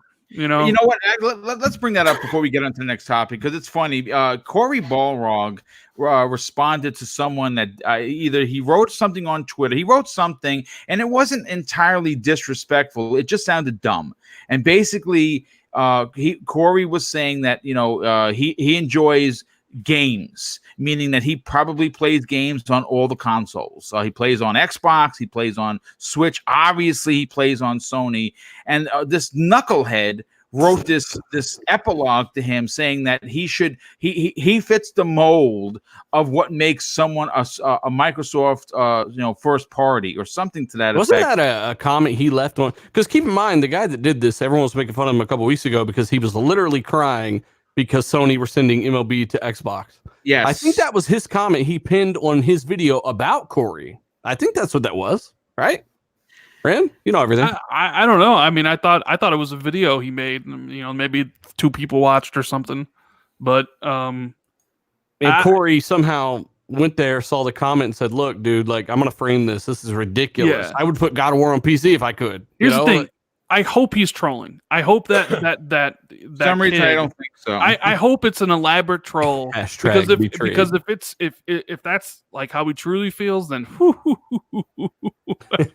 no, it's not elaborate. You saw him crying about MLB. Yeah. Even still, man. Like I just have a hard time believing that someone is that severely invested into all of this. Really, like Ran? All these Sony guys on Twitter you've seen, and you have a hard sure, time but I believing mean, I've seen some Xbox guys who are. I mean, I'm not saying this is not. I almost find it worse when the Xbox guys are that way because they've lived with a knife to their neck for 7 years, right? That's true. So I'm not saying they're not on both sides. That's not what I'm saying. I'm saying that we've seen some really radical people out there, and I absolutely believe the guy's being real. I'm going to read weep for humanity. Yeah, I'm going to read the tweet from Cory Balrog. This is what he says. I'm going to make a poster of this and frame it in for my office. I love making games. I love playing games. All games, regardless of system. Now, I'll read it. The guy's name is The Real Airplane 99. He has 25 subscribers. This is what he says. It's come to my attention, along with many others in the last year, that Cory Balrog, the man who created one of the best games of the decade exclusively for the PlayStation 4 God of War in 2018, seems to love Xbox and Phil Spencer, while barely ever sharing his love for PlayStation. He also seemingly is always tweeting about how all games are great, even though that's wrong. He also said God of War should go to PC. All of this being said, I think he'd be a clear candidate for an Xbox game studio, and he lists why. He says, 1, he loves games even if they're trash. 2, wants exclusives to go away. 3, loves Phil Spencer despite Phil being an anti-consumer fraud. And he finished off this ridiculous thing in saying, all in all, Cory checks all the boxes for Xbox Game Studios, and we all know that the Xbox Game Studios can use all the help they can get, since Xbox Game Studios are 99% AA rubbish, irrelevant trash. So what's stopping him from going to Xbox Game Studios and learning about the Xbox way? Holy shit! I agree with Gunplay. I can't believe you even mentioned the guy's name, but it's I mean, think about making a statement like that and attacking Balrog, who is awesome. If you watch the documentary, you know the struggles that guy's been through. Like the guy's real talented, and you're gonna go after him because he doesn't worship. I don't. It's odd to me, man. I'm lost. I'm lost. God of War is actually it is on PC. Through PS Now, yes. Yeah. Yes. Which is still there, right? It's still there. So Yeah. It's still there. I was looking at it yesterday. I mean, listen, he's a game creator. He just wants as many people as possible to play his creation. You think about his comment too, Rand. Phil Spencer is anti-consumer. I know, and Do these anti-consumer idiots know fraud. what that means? No, they all sit and they all tweet back and forth to each other, They just I just think of like a coven of trolls, just like A coven of like covered in wizards. shit and like just like I like my games to be locked down to one box because that's pro-consumer as hell. yeah. Whatever. Listen, I had to read it because we talked about it. It is the most wow, what a way to close out 2019 with the most ridiculous thing I've ever read. And I don't mind calling the guy out. When you're an a-hole, I have to call it. That was an a-hole move. And I'm sorry. If maybe the guy will give me a thumbs down every time I do a video. That's fine. Or he'll make a live stream. I think Boomstick's the most anti-consumer piece of shit. I'm waiting for it. You know what? I will applaud it because more people will watch it and then possibly tune into Double Barrel Gaming. So there you go. Ahead, hate. I love it. Yeah. But let's move on to the next topic. Listen, I'm going to say this. If the 2019 Game Awards are a prelude to what Microsoft has planned for 2020, then it's going to be an outstanding year for Team Green and the millions of fans that have been waiting to cheer about the brand for what seems like years. Now, the Game Developer Conference, also known as GDC, is one of the bigger electronic shows that start off each year. And on March 16th through the 20th in San Francisco, California, that is where the event is going to be taking place. Now, it's safe to assume that the Series X is going to be there in a huge way, though I'm still betting on Microsoft having a controlled event before E3 2020, and that is set to happen. Obviously, E3s happen in June of every year, so June 2020. No specific date as of yet. Now, after getting a ton of interviews that followed the shocking reveal of the Series X and Hellblade 2, I'm banking, and again, I said this before, I'm banking on an official reveal on both SKUs that are set to launch in holiday 2020. I also am expecting a full-on listing of the launch games that will be available, even if they're going to keep one or two in their back pocket. So here is one of the big questions. And Dealer, I'll start with you. What are your expectations for this so-called Xbox event that has been rumored for quite some time happening before E3? Does Microsoft need to make it a huge spectacle where they're going to be flying journalists out from every game media website, and or do you think it's going to be a small pre-taped event? So the Xbox, I think Microsoft are going to let some information out before then. Okay. I was told by an engineer that basically they're going to be talking. They're going to be talking about more information here soon, or at least over the next several months. And after that, I'll have that person on the show. Is basically what they're saying, and we'll discuss some more about the Series X and stuff like that because they're working on the damn thing, right? So that's going to be really interesting. It's going to be largely involving the technology behind the box, how it's working, how they're getting the most out of the hardware. The rules of console gaming are changing, believe it or not. And that might sound stupid to some people who don't know what the fuck they're talking about, but they really are. Think about it. The fact that we're even comparing this thing to an RTX 2080 It's crazy by itself is absolutely insane. As an owner of that card, I'm like, fuck, I paid $700 for that thing. That's one GPU. Now you can get a card like that now for around $450. But either way, we thought the X was powerful in 2017 because it was, but as I had covered back then, that was still equivalent to something like an RX 480 running at like 1288 core clock, or an RX 580, which wasn't out at the time, back when I was, covering all that and showing what it would be capable of. That was still a mid-range card that was worth about $250. So now, the X is really powerful. At the time, the card it was being compared against was worth about $250. Now this thing's worth and going to perform like something that's worth $450, and that's in a console with all new architecture and SSD on top of it. It's a big deal, man. So again, all this new technology they're going to be bringing to all the software optimizations too. It's a whole new playing field for console. Both PS5 and the next Xbox are going to blow people's minds, and especially with the load times, right? So I think that they got a ton of information. There I go sidetracking again, but they got a ton of information to talk about, and they're going to trickle that out over time. And at the reveal, they're going to show you what this thing's going to be capable of and lock down most likely what will be complete specs across the board. Nice. Hey, Dealer, do you remember when we had both heard, I don't know, about a month and a half ago, that series, well, before it was Series X, right? Mm-hmm. That Anaconda, we had both heard independently from other people, not, like, I went to you and I was like, yo, Dealer, I'm being told this shit is 12 teraflops Navi. And Dealer's like, I heard the same. And I'm like, okay, how's that possible? And you were like, I have no fucking clue. No clue. That means that they have some kind of manufacturing process or something behind the scenes. And that's the target, by the way. That's the target. Right. And keep in mind, the other time they've talked about a target preemptively was with the X, and they nailed it perfectly. Six teraflops even. Right? So they nailed that target. If this is their target, which I've been talked to by somebody directly involved, as I fucking talked about around E3 even, if this is their target, I believe they will try to nail this as well. They get damn close to it. And that's how we know Lockhart is also 4, because that same person confirmed that.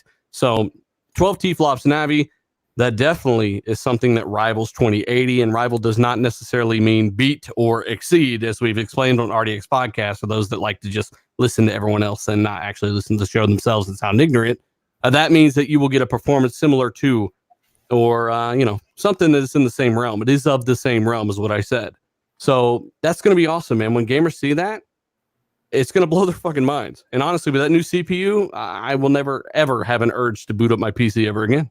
No, I mean, listen, obviously you have a monster rig. So, I mean, no one would blame you, but the Colt actually was arguing with someone that was on Twitter regarding that.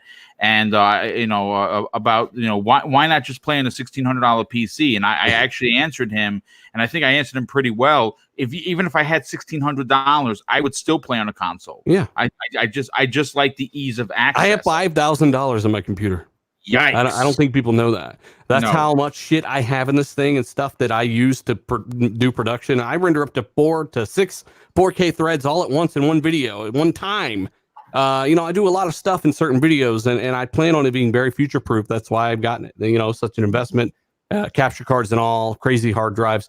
But at the end of the day, not all that's for graphics. I get that. You can build what this thing can do in games for much cheaper, but it's still much more expensive. But either way, even though I have that hardware now, here today, I still don't prefer to use it. So I don't. Like that. Is that okay, Boom? Is it okay for people to prefer consoles? Yeah.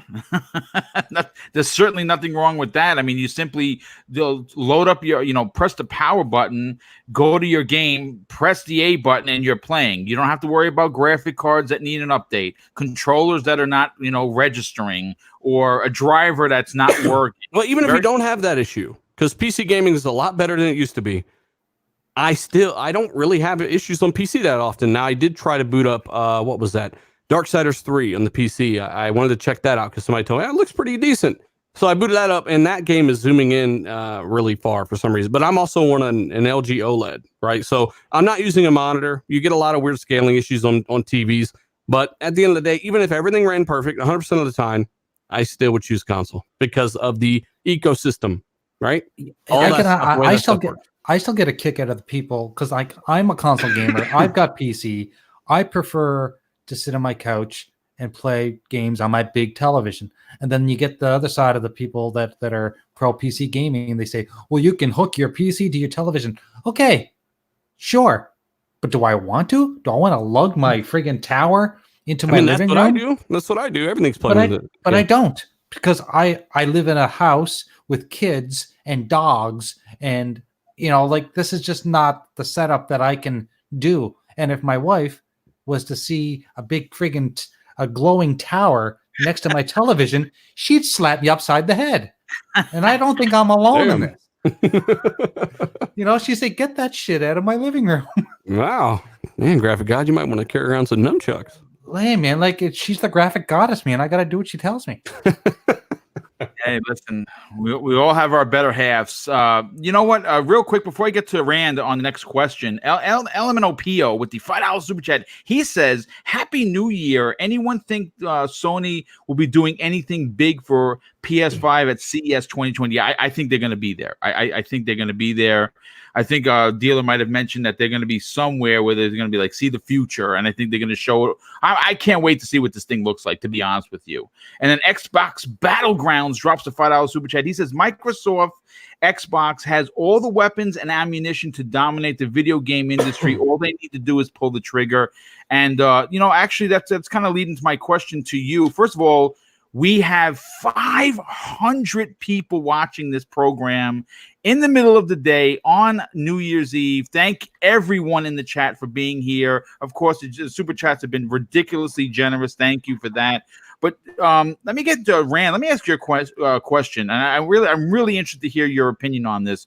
Does Microsoft remain aggressive and strike first once again, stealing and maintaining that mind share from Sony? Should Sony come out and say, okay, yeah, this is what we're going to be doing. Here's the PlayStation 5. Does Microsoft need to respond immediately to that, Rand? I don't think they need to respond to it immediately.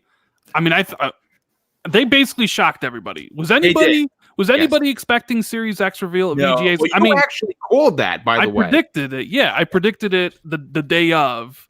I thought things were looking a little spooky because Xbox had changed their social media profile pictures that day, and I was like, well, that's weird. And then Phil Spencer was like, I'm going to be on stage, and the Game Awards is like, make sure you tune in early. And I was like, I think something's going on here, right? And I asked a few people, and nobody knew. And one of my good buddies actually got back to me. He's like, yo, something's going down, but I don't know what it is. And I'm like, oh my God. And then the next day, I saw Jason Ronald, beard guy from the videos, who's actually a hardware engineer on Scarlet or Anaconda, or, Series X. He's like, I'm going to be at the Game Awards, and make sure you tune in early. And I'm like, huh? And then David Preen, who I think is like, what's his official title? But I think he is like, head of maybe like, I forget his official title. You know what? I follow him on Twitter. Let's see what David Preen's official title. He does something with the quickly. console, right? Yeah, he does something with the console. He is the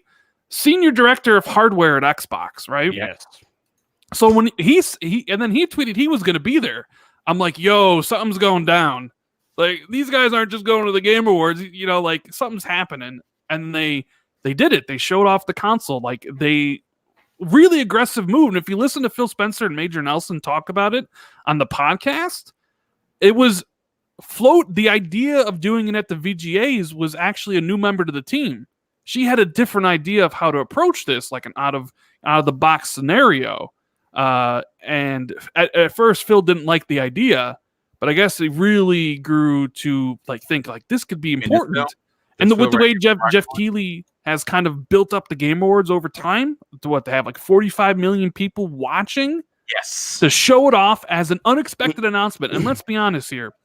The reason that announcement hit so good and got people so excited because it didn't leak. There was not a hint by anybody that sometimes it's crazy that didn't leak, dude. It's still crazy. Sometimes Z Huge will leak what's happening because he gets a press release from Microsoft, and then instead of not disclosing it, he'll be like, well, such and such and such is happening. It's because he already knows, because Microsoft already told him. Sometimes that's how it happens. But in this one, it was like, no, they kept that as secret as they could, and it was such a surprise. And that's one of the reasons why we love leaks, right? We're content creators. We get to talk about it. We get to speculate about it. It's fun. I like doing it. But there are genuine moments of utter surprise, like when Series X happened. They're like, man, I wish everything didn't leak. I wish every announcement from all the different events wouldn't leak, and we wouldn't know this stuff, that people weren't looking at job listings and all those different things and figuring all that out. But no, I think Microsoft set the pace here. And Sony's probably going to do what they're going to do. They have their own strategy in place. I don't think it's going to change based on what Microsoft did. And I'm sure Microsoft's the same. It's like, okay, we're going to reveal our information here. Like Dealer said, maybe they'll have more information come out after PlayStation 5 reveals their console. Xbox will then reveal even more at an event, and then you get to E3, and it's like the gates are open. But it's aggressive Microsoft, one that we haven't really seen in a long time. Yes. Which is great, and they did exactly what that I thought they should do. They showed off Hellblade. It was like, because people are like, all right, great, you bought Ninja Theory. They're a great studio. You're going to ruin the company. That's what they said. It was like, oh, but you made them make Bleeding Edge. You remember when Bleeding Edge was the game that came out, and people were like, you made them make a multiplayer game? And I remember Rand told people about this game like well before they even announced it or showed it, right? Yeah. And then I went on Twitter and said, hey, idiots, this is not the A team. This is not the Hellblade team. This is a team of 15 people making that game. You had all these fucking clueless people trying to take shots at me over that, and then they get on stage and literally say, this is a small project we did on the side. Yep, right. And then and then so people that aren't interested in Bleeding Edge, it's like, well, here's the Hellblade team's game. What is it?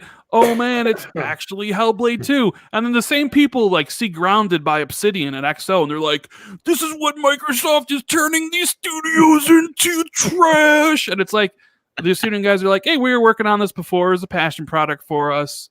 And then, like, on the podcast, Major Nelson's like, I was at Obsidian, and Phil's like, do you see the new game that the whole studio's working on? And Major Nelson's like, Grounded. He's like, and Phil was like, no. like, I don't know, man. Like, some of these people, they cling so strongly into their bullshit. That's the only thing that gets them attention and a like, Yep. So that's part of it. So... Mr. Tushi, by the way, with the $2 he actually dropped the $2 super chat. And Yeah. He says, "Dealer, can you please read out all confirmed specs of the new Xbox?" Now, I don't know if that's a little bit of shade there, Mr. Tushi, but I'll take it as a neutral comment. And I'm going to assume that you didn't see my video where I talked about the power targets. I saw that video, by the way. Very well done. And then did you see when Windows Central literally double confirmed it like an hour or two later? Yes, they certainly did. So when it came to the 12 and the 4, I was the first on YouTube to talk about that. I tweeted about making that video days before I actually got it out because I had a family emergency come up. So we know a thing or two, and I'll just leave it to that. There are no confirmed exact specifications, merely the architectures involved. All right. Well, I mean, listen, it's listen. If you're not subscribed to anybody on this panel, shame on you as an Xbox gamer. Shame on you. Shame honestly, on you. Zemi Games, I want to go to you next on this because obviously you have a very unique opinion on the level of what Microsoft needs to continue to do to retain the mind share. Obviously they did something big at the Game Awards, and we know, and this is Matt Booty said this, Phil Spencer have said this, that they're going to be showing off games almost at every event. Every big event, there's going to be something new for them to show. They have a ton in the pipeline. For you as an Xbox gamer, we know how excited you are for the Series X and potentially the S that's going to be coming out alongside with it.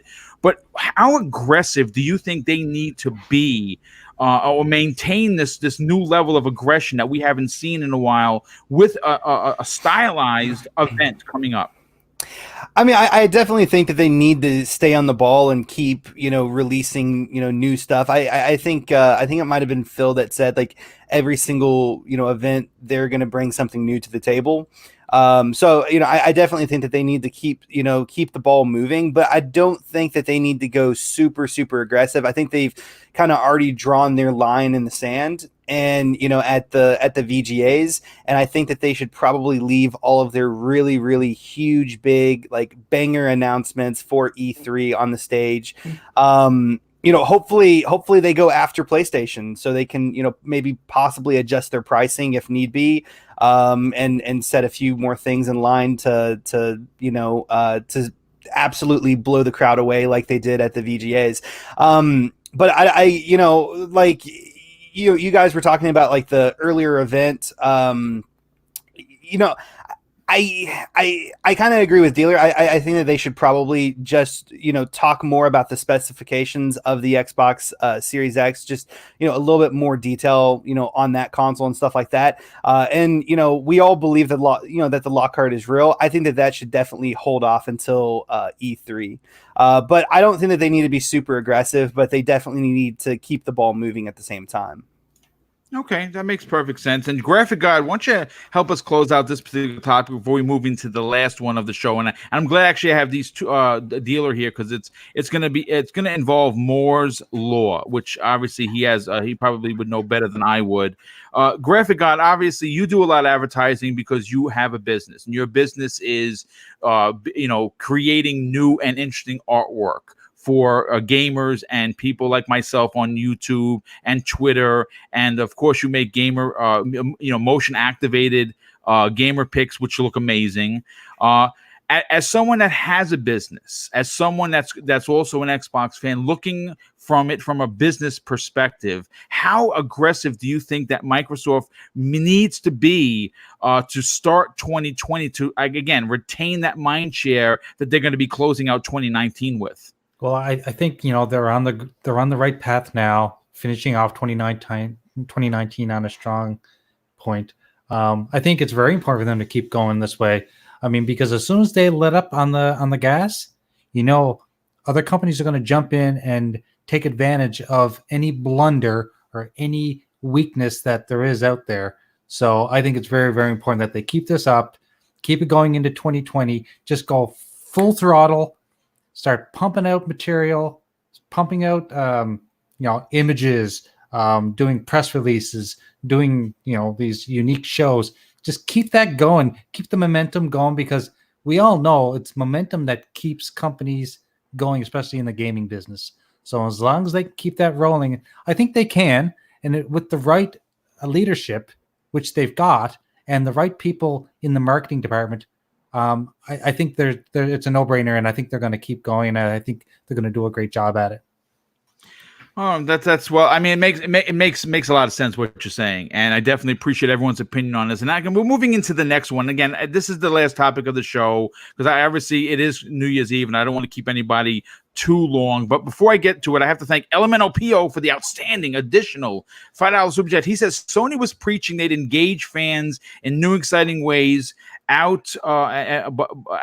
Exciting ways, bowing out of E3 2019. It seems like Xbox took the cue more seriously. No, that's very true. I think that each company has pulled a page or two out of each other's playbooks, and it looks like Microsoft did just that, going back to what happened at the Game Awards. But in one of the more bizarre things to happen in 2019, and this story kind of shocked me a little bit, because I like Randy Pitchford, but I'm going to say that it was a bit of an unprovoked attack on Twitter, and Randy Pitchford apparently doesn't seem too impressed with the Series X and calls out Phil Spencer. Now, Digital Foundry has some very interesting things to say about Moore's Law. Now, I'm not going to sit here and attempt to pretend to know the ins and outs of this particular theory. That's why I assembled this outstanding panel. Now, according to what Digital Foundry had to say, they said transistor density is unlikely to have doubled, meaning that the primary route forward for increased performance is frequency, and a lot of it. Digital Foundry wrote, increasing clock speeds gets more performance and therefore more value from the silicon, but the harder you push, the more power you need. The more power you need, the more heat you produce, necessitating innovation in terms of thermal dissipation. Listen, I'm reading verbatim from the page, so I am not a technical wizard by any stretch of the truth. But it's perfect. You pretty much just explained the exact shape of the Xbox, as we've said. Yes, right there. Right. Well, yes, exactly. That's why it's shaped the way it is. But Phil Spencer actually tweeted that while Moore's law is seemingly slowing down, performance ambitions increase, and such design innovations are required. As Moore's law slows and our preferred ambitions increase, it leads to design innovations. This is what he actually tweeted. Software innovations like VRS will also be critical. Xbox Series X rewrites the rules of console design, and the power level should be extraordinary. Now, Dealer, you obviously talked about VRS not only on your incredible videos, but you've talked about it on RDX. And I actually don't understand what that means. Could you explain not only to myself but to the 500 plus people watching exactly what Phil Spencer was talking about? I actually replied to Randy Pitchford, but I don't remember what I said. Rand, you're really good at finding things. Can you find that? Oh my God! Really? I mean, you'll have that up in 2 seconds. I've seen you do it over and over and over. Now, what I took from it was that basically Moore's law slowing down. Phil's saying they are not defined and restricted by Moore's law as much as people think they are. Okay. And he's basically saying, from my view, that they are going to find ways to do things through software. Like I've always said this, I don't know, the first time I said this forever ago, they are going to get more through software than any hardware going forward. Like before, there used to be so much performance left on the table thanks to horrible drivers. AMD were known for this.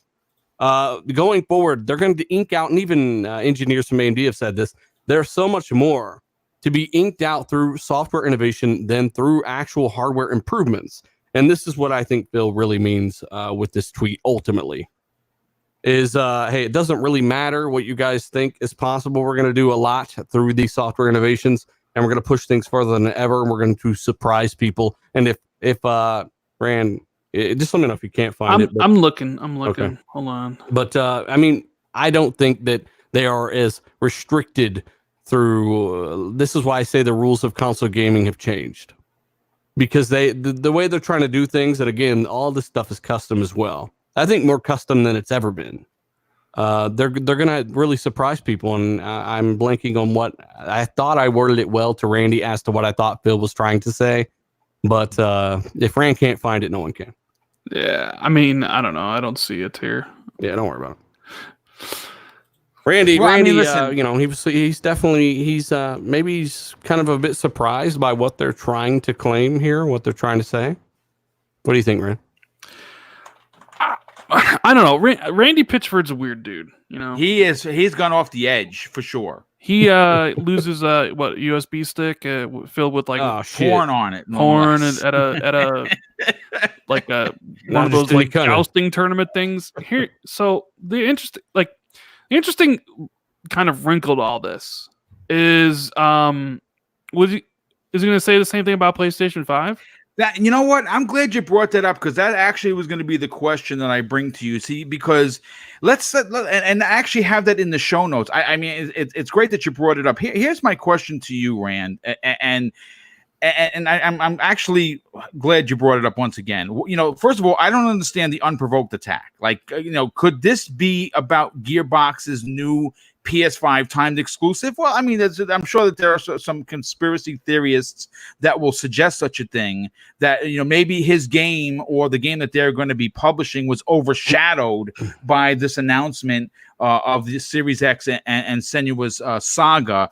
But if the PS5 is indeed 9.2 teraflops, is Randy Pitchford even more unimpressed with that console? And if so, why call out the Xbox Series X and not the PlayStation 5? It's a bit of a conundrum. Yeah. So, are you convinced that it was an attack, or was he merely confused by the statement? I think it was. Look, I like Xbox. Randy Pitchford says is Moore's law slowing down? How many transistors in the Series X? What if Moore's law is like the 4-minute mile?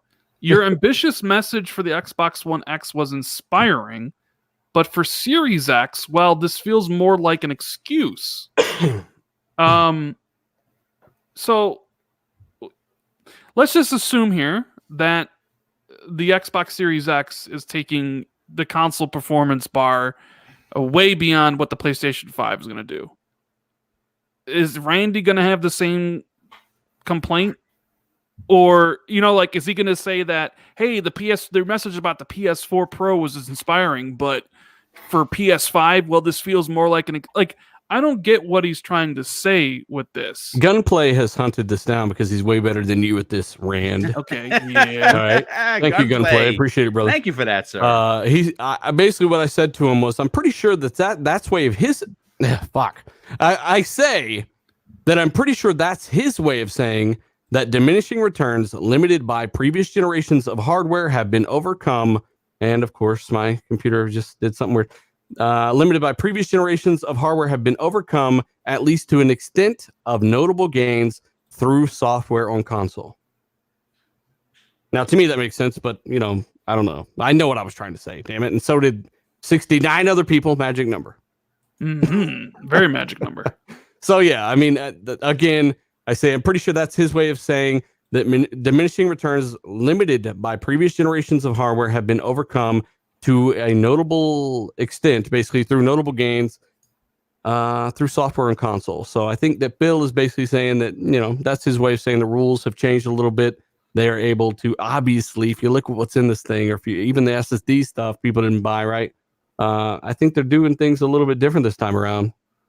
I think no matter what, even if they can hit their target or not, I'll take the L on the target, but it's going to be awesome.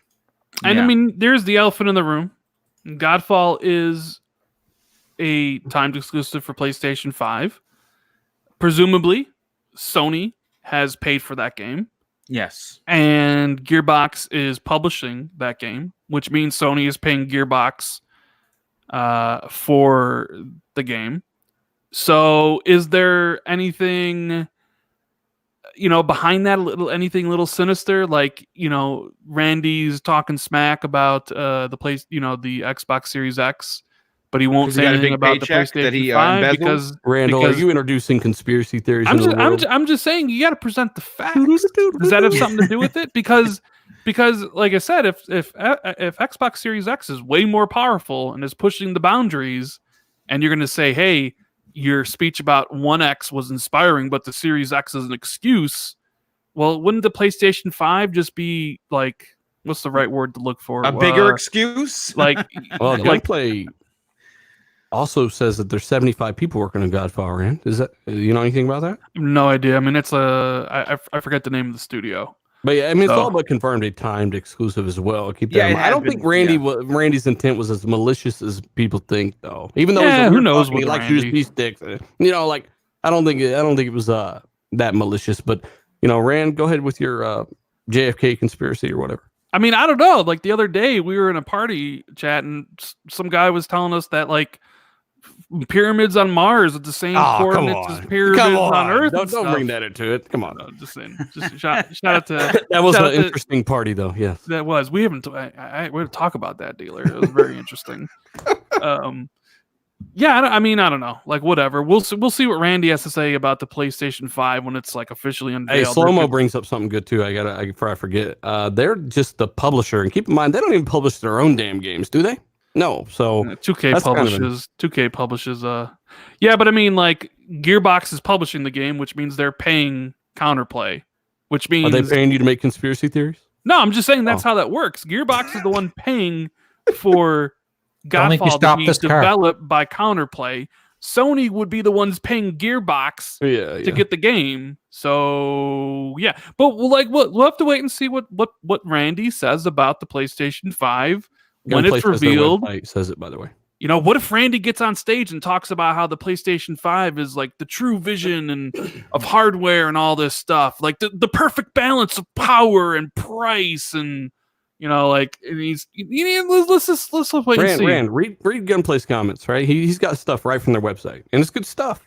He says, we're a tight-knit 75-person team with the vision to craft games focused on high levels of personal mastery, drawing from our past experiences working on the Ratchet & Clank series, God of War, Destiny 2, Horizon Zero Dawn, Diablo 3, Gears 5, Star Wars Battlefront, Titanfall 2, Left 4 Dead 2, Evolve, Halo 5, Battlefield 3, BioShock Infinite, Call of Duty, Injustice 2, and Overwatch. Damn. It's a lot of games there. There's a lot of games. Well, a lot of good games too. So we'll have to wait and see. Well, something tells me though that he's going to be. Something tells me that Randy Pitchford's going to be on stage at the PlayStation 4 reveal event, and he's going to be talking very highly and about the PlayStation 5. Battleborn 2. oh God, please no. I hope that's not what is going to be his go-to thing is. That's going to be very sad. Zemi Games, I want to get your opinion on this very unprovoked attack. Now, like Dealer was saying, maybe it wasn't as malicious as some people made it out to be. But I read it verbatim of what he said. And listen, I'm going to be honest with you. I don't know Randy Pitchford. I've met him. I met him at PAX East. He seemed like a genuine dude when I got a chance to talk with him for a few minutes. But again, this year for Randy has not been really good, to be honest with you. And he seems, in my opinion, my professional opinion, a little off his rocker or unhinged. I mean, this guy was also accused. If you remember this year, he pulled the magic trick thing during the Borderlands 3 event during PAX East. He was accused of assaulting someone. He was also the real accused. reason, if anything, you should be angry at Randy Pitchford for is because they still haven't patched Borderlands to run decent, which is terrible. Yeah, yes, so. that is one of my games I didn't play. Have been holding off playing it because I heard that it plays worse on the X, which makes no sense. But listen, whatever. He was also accused of embezzling $3 million. So he's had a lot on his plate. As well. So I gotta be honest with you. I don't understand where this came from. What are your thoughts on this this attack on the Xbox Series X and not saying anything about the more obviously at this point rumored to be less powerful PlayStation 5? Well, I guess to start off, he sounds like a very busy man. I mean, he has his hands in a lot of cookie jars, I guess. But I can understand his concern, his hesitation, because Xbox is doing a lot of things that are unprecedented that really have never been done in console gaming. So I can understand that, but I think that with his status, his position at Gearbox, I think that there should be a larger amount of professionalism. If he would have said what he said and dropped the the Xbox Series X just seems like what was the quote? What does like he an say? Excuse? Is that what he said? He says, "Is Moore's law slowing down? How many transistors in the Series X? What if Moore's law is like the 4-minute mile? Your ambitious message for the Xbox One X was inspiring, but for Series X, well, it feels more like an excuse." Yeah, so that ending part, I think, is where it kind of went a little bit too far, especially in such a public manner. I think that there's definitely needs to be some more professionalism as far as that goes. I think it would have been better if he, would have went to Xbox directly and tried to get more information, told them about his, possibly his concerns, what he thought about it, and, maybe got an answer or something, because he is a developer. I'm sure he probably has a dev kit, and he probably should know, I guess, maybe a little bit more information. I don't exactly 100% know, but I think it could have been handled a lot better than what it was. I don't know about the whole conspiracy, obviously he might have a preference to PlayStation because he is doing business with them. I mean, that makes sense. You're going to do what's going to elevate you and your business before anything else. But I don't know if that really has, things to do with it. I think it might just be I don't know. I think it might just be I think the new Xbox Series X is confusing to a lot of people. A lot of people don't 100% know how it's going to work. For me personally, I think on the last podcast I was on, I still can't believe that it's going to have the power of a 2080. You know what I mean? I just cannot wrap my mind around that. I think a lot of people are probably like that as well, just with different concerns that they might have. And I think that he should have probably not made it as public. I think he should have probably just went to Xbox. He has Phil's phone number or his email. He could have been like, "Hey, yeah. Phil, I'm confused. Why go public and kind of be a jerk about it?" That's my question. Yeah, I mean, and for that, I mean, it's completely unnecessary. You know what the cool thing about the power thing is, though? Is that even Digital Foundry have put together their build on what they think this thing's going to be. And even the PS5, even if it is 9.2 teraflops, would still rival something like the power of a 2070 or something like that. Yes, like the super graphics one. They've right? even, like I said, they've already done the build with the 5700 XT, stuff like that. They've compared it against 1080 Ti, which is pretty much right there with 2080. And they've said that that's what this thing's going to perform like as well. So I think people are just getting stuff from behind the scenes, or they're holding on to the notions that this isn't going to be possible for the dollar for this. And we've been through this over and over, where every single time, especially with the X even, right? Because people now change it up and say it was because we thought this or thought that, but it was the 60 flop number alone that people thought it was going to be $700, right? Yeah. I mean, I know it's hard to believe, and this isn't even talking to you, Zimmy, but just in general. But even people that would take Digital Foundry, their word for anything, I have a hard time believing that. And that's how much power this is, right? So I completely get it. But even Digital Foundry is saying this stuff. And when I get the occasional person having a problem with what I'm saying, I'm like, well, go yell at Digital Foundry, because they're saying the same damn thing. Is it that it's so much power that it's too good to be true? Or what is it exactly that makes you think this new architecture, and the fact that they've already announced they get special partnerships to innovate on the graphics side more than ever, stuff like that. What is it about the box that has you saying it can't possibly be this way? I mean, it's just like I look at a 2080, right? And that's like a $700 graphics card, right? And if I'm not mistaken, I could be mistaken, but AMD is the people that are, helping Xbox develop this, and they don't even have. I don't believe they don't have a graphics card on the market that can rival a 2080. I could be mistaken. Do they? Is it like the 5700 XT? Depending on the game, I would say 5700 XT is in a similar realm to 1080 Ti, which does absolutely perform a 2080 in a lot of games. So it really depends. I would also say that 2080, it's more like 2070 Super, which is pretty much 2080. It's a few frames off. 2070 Super can be got for around $400 right now. Okay. I don't know. I mean, I just still can't wrap my head around how. And another thing though too is, this isn't like a huge, actual like huge graphics card that's going to go into this machine. From what I understand, it's like a small little chip. You know what I mean? It's an APU, yes. Yeah, I mean, it blows my mind. I just, which is a great thing. I mean, I hope it's true 100%. I mean, if it can rival the power of a 2080, then we're all in we're going to have a fantastic Christmas like 2020. It's going to just reiterate, rival does not mean beat or exceed. Correct? Yes, it means that you had to. Yes, I'm glad you brought that up, because you had to do that on RDX. People were like, what are you saying? It's going to be all better. I'm saying. Like, I've already said what 12 top T-flops would mean as their target, but I'm saying that no matter what, yes, I absolutely believe this thing will rival 2080. And if you remember, as I pointed out in one of my newer videos, PS5 had a Gonzalo leak that Digital Foundry also thought was 100% legitimate. Yes. And that thing was performing up there with 2080, and nobody gave a fuck. Nobody made videos about how this can't happen. They were all like, oh my God, PS5 is 2080. So again, there's a double standard here as well.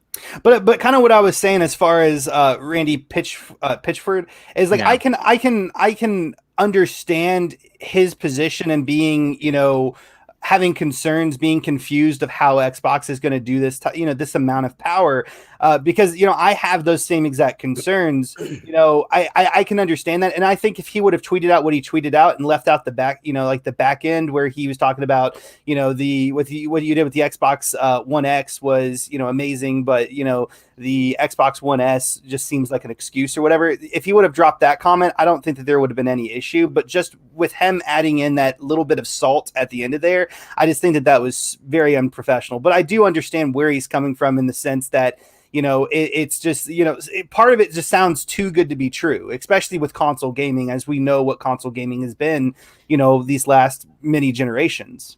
Mm-hmm. And two, I mean, even think about, this is something else too, just in general that people should consider. and I know I'm talking a lot, but this is a lot of tech stuff here, and I just want to throw this out here. Xbox One X, 4 years after the regular Xbox One released. You're talking about 1.3 T-flops to 6 in 4 years. Those two consoles launched at the same price. Now, I know the other one came with a Kinect, but you got to also understand that the X also came with an entirely different memory setup with GDDR5 instead of DDR3. It came with 4 more gigabytes of that, in addition to a 4K Blu-ray player and, what was it, 500? Well, no, it was the original console. Yeah, it was a 1 terabyte hard drive. So at the end of the day, it came with a lot more that would have easily made up for the difference of Kinect. And it came at $500, just like the original Xbox One. And that's a 4.5 times boost to power on the GPU side alone, not adding in the 4 more gigs of RAM and the fact that that is more expensive RAM and the fact that they had a 4K drive in there as well. And that's in 4 years. Now, this is in 3 years, and it will simply be a doubling of T-flops, technically, but it's also Navi. The improvements on Navi, the improvements per cycle, per IPC, or whatever, that's automatically obtained through the architecture. It's not like they got to pay $10 more per core there, right? That's an automatic improvement, as we've seen leap on leap every generation. So, I mean, I think it's very safe to say that they could double that and not necessarily have to, kill everybody's wallet. Phil's also talked about how it will be a price that has happened in recent history, things like that. So if they can't hit their target, which I know for a fact that is their target, it'll be very interesting to see what they can hit. But at the end of the day, it all comes down to exactly why that box is shaped how it is. I think that that's going to be, very telling, the frequency of this thing, because they're right. Cooling is the only thing holding back the frequency of this card, along with the wattage. And this thing is bigger for a reason, for the cooling and for the power supply as well, I would say. I don't know. I mean, it's just something for people to think about. Same thing applies to Lockhart, by the way. So.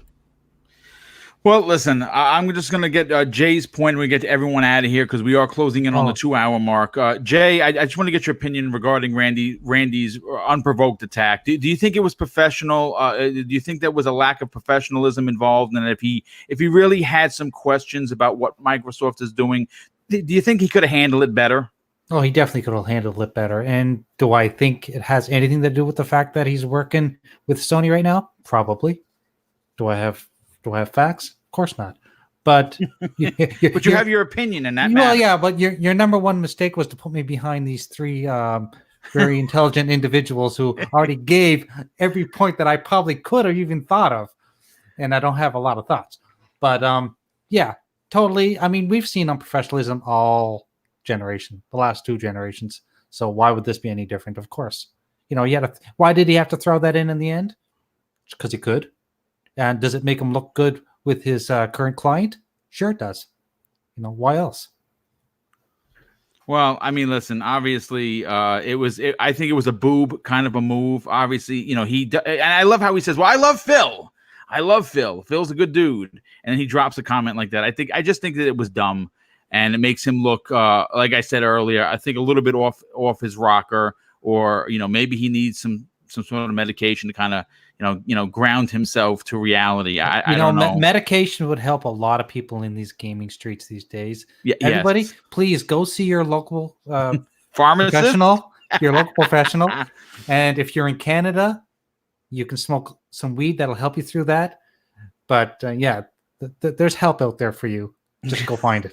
There is. And if people are concerned about older graphics cards like Radeon 7, I think Slomo said in the chat there, I just replied, being outperformed by much lower T-flops by NVIDIA. For one, they're different architectures. You can't compare the T-flops from one to another. But Navi is substantially more, as I explained earlier in the show, 9.5 of Navi T-flops has already been shown to perform with and above our RTX 2070.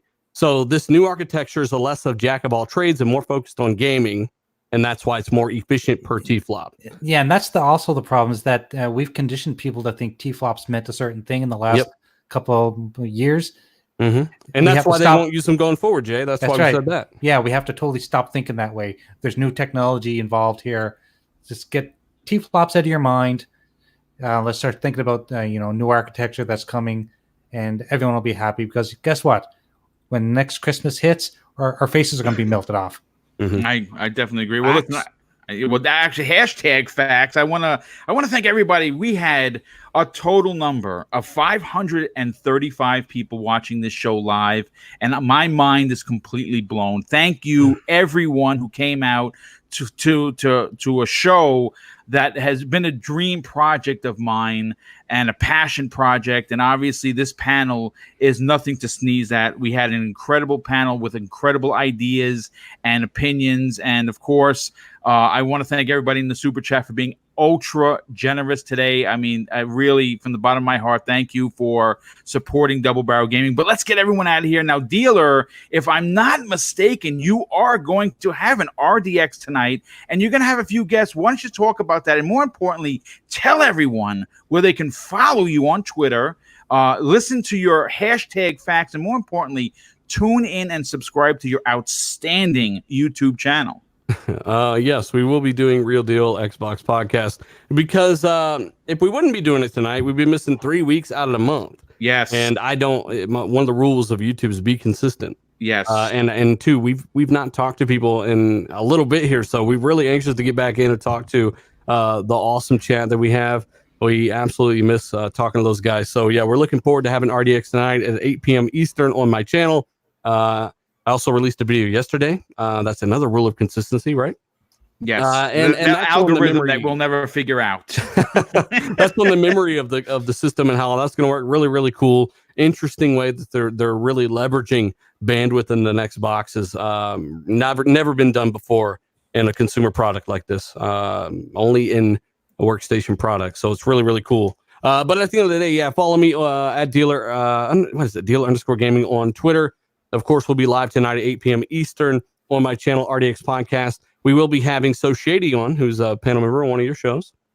Yes. Shady will be on the show tonight as well. And honestly, I didn't really reach out to any guests that we plan on having on in January because we know it's New Year's Eve, and we're just lucky if anybody really shows up and just to listen to us. We're very lucky to have people do that. So we're definitely gonna not plan on a ton of people showing up, but those that do, man, swing on through and have a blast with us. We really are looking forward to it. Looking forward to having Shady on. And of course, Rand, as always, if you want to show up and be silent, you can as well.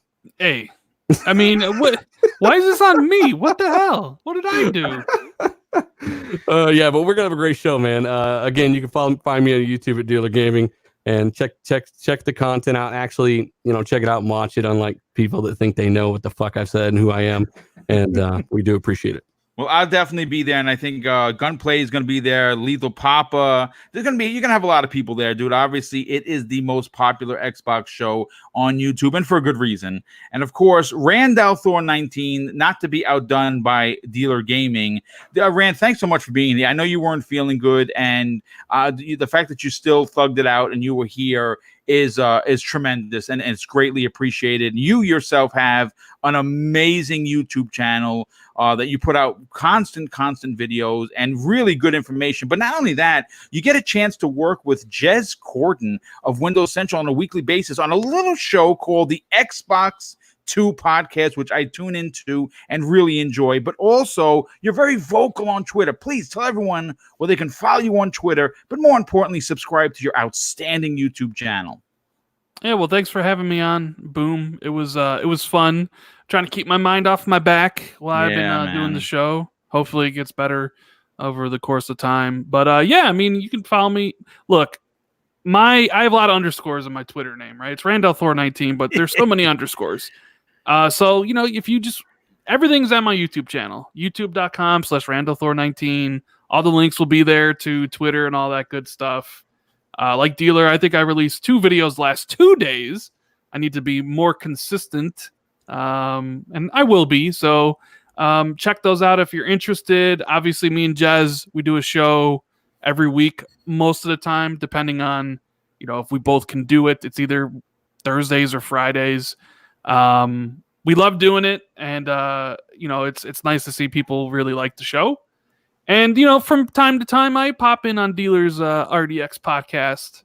And if I wasn't doing this show today, I probably would do RDX. But 2 shows in one day, Dealer. I don't know about that. I don't know about that. Yeah. Look at the Luca with the super chat. The lovely Luca. Yes. Yeah. Thank you for stopping by, darling. All the way from Chicago, your part of the town. I heard her fighting with people regarding Chicago's pizza on Twitter. People Trash. Yeah, I don't know. I've actually had Chicago pizza. It's quite tasty, to be honest with you. She's gonna hate me I've because never had it. because I voted for Domino's. Oh my! Because You all those voted other for cardboard Flappets. all those other choices are trash. Oh my goodness! Now there's I gonna mean, be a Domino's fight. isn't very good either. But we're talking about what would you rather eat? Cardboard or cardboard or garbage? It's like, well, you know what? Give me a side of cardboard. If you really want some great Chicago pizza, and look, and I'm not a fan of deep dish, but Palermo's makes that is my go-to pizza I don't place. trust here in anything called Chicago. Palermo. Palermo's, and Luca knows all about it. I told her one day she doesn't like Palermo's though. She's a little Giordano's, weird. She's saying Giordano's is pretty good too. So I appreciate you having me on, Boom, and yeah, looking forward to 2020. Lucas says she loves Domino's. Never talk trash on it. Tastes amazing. yes. Well, pizza's pizza. I mean, I guess any pizza is good pizza, unless you live in Florida, which is terrible pizza. But Zemi Games, I want to go to you next. You obviously are a regular on this channel, as well as you're going to be a guest on, hopefully, Friday morning's Breakfast with Boom, where we're going to be talking about 2020, our expectations, and some of the biggest news stories of 2019. You actually have a fantastic YouTube channel. You're also a fantastic community member who is always willing to help others, and I think that's amazing. Please tell everyone where they can follow you on Twitter, but more importantly, subscribe to your channel. Yeah, well, thank you so much, Boom. And I think it was still up in the air, but I will be on Friday's show for sure. Okay, excellent. Thank you. Yeah, but yeah, so if you guys want to, you can go check out my YouTube. It is Zimmy Games. I do a bunch of gameplay videos. I do gaming reviews, gaming news, all sorts of stuff. You guys can also check me out on Twitter. It is at Zimmy Games as well.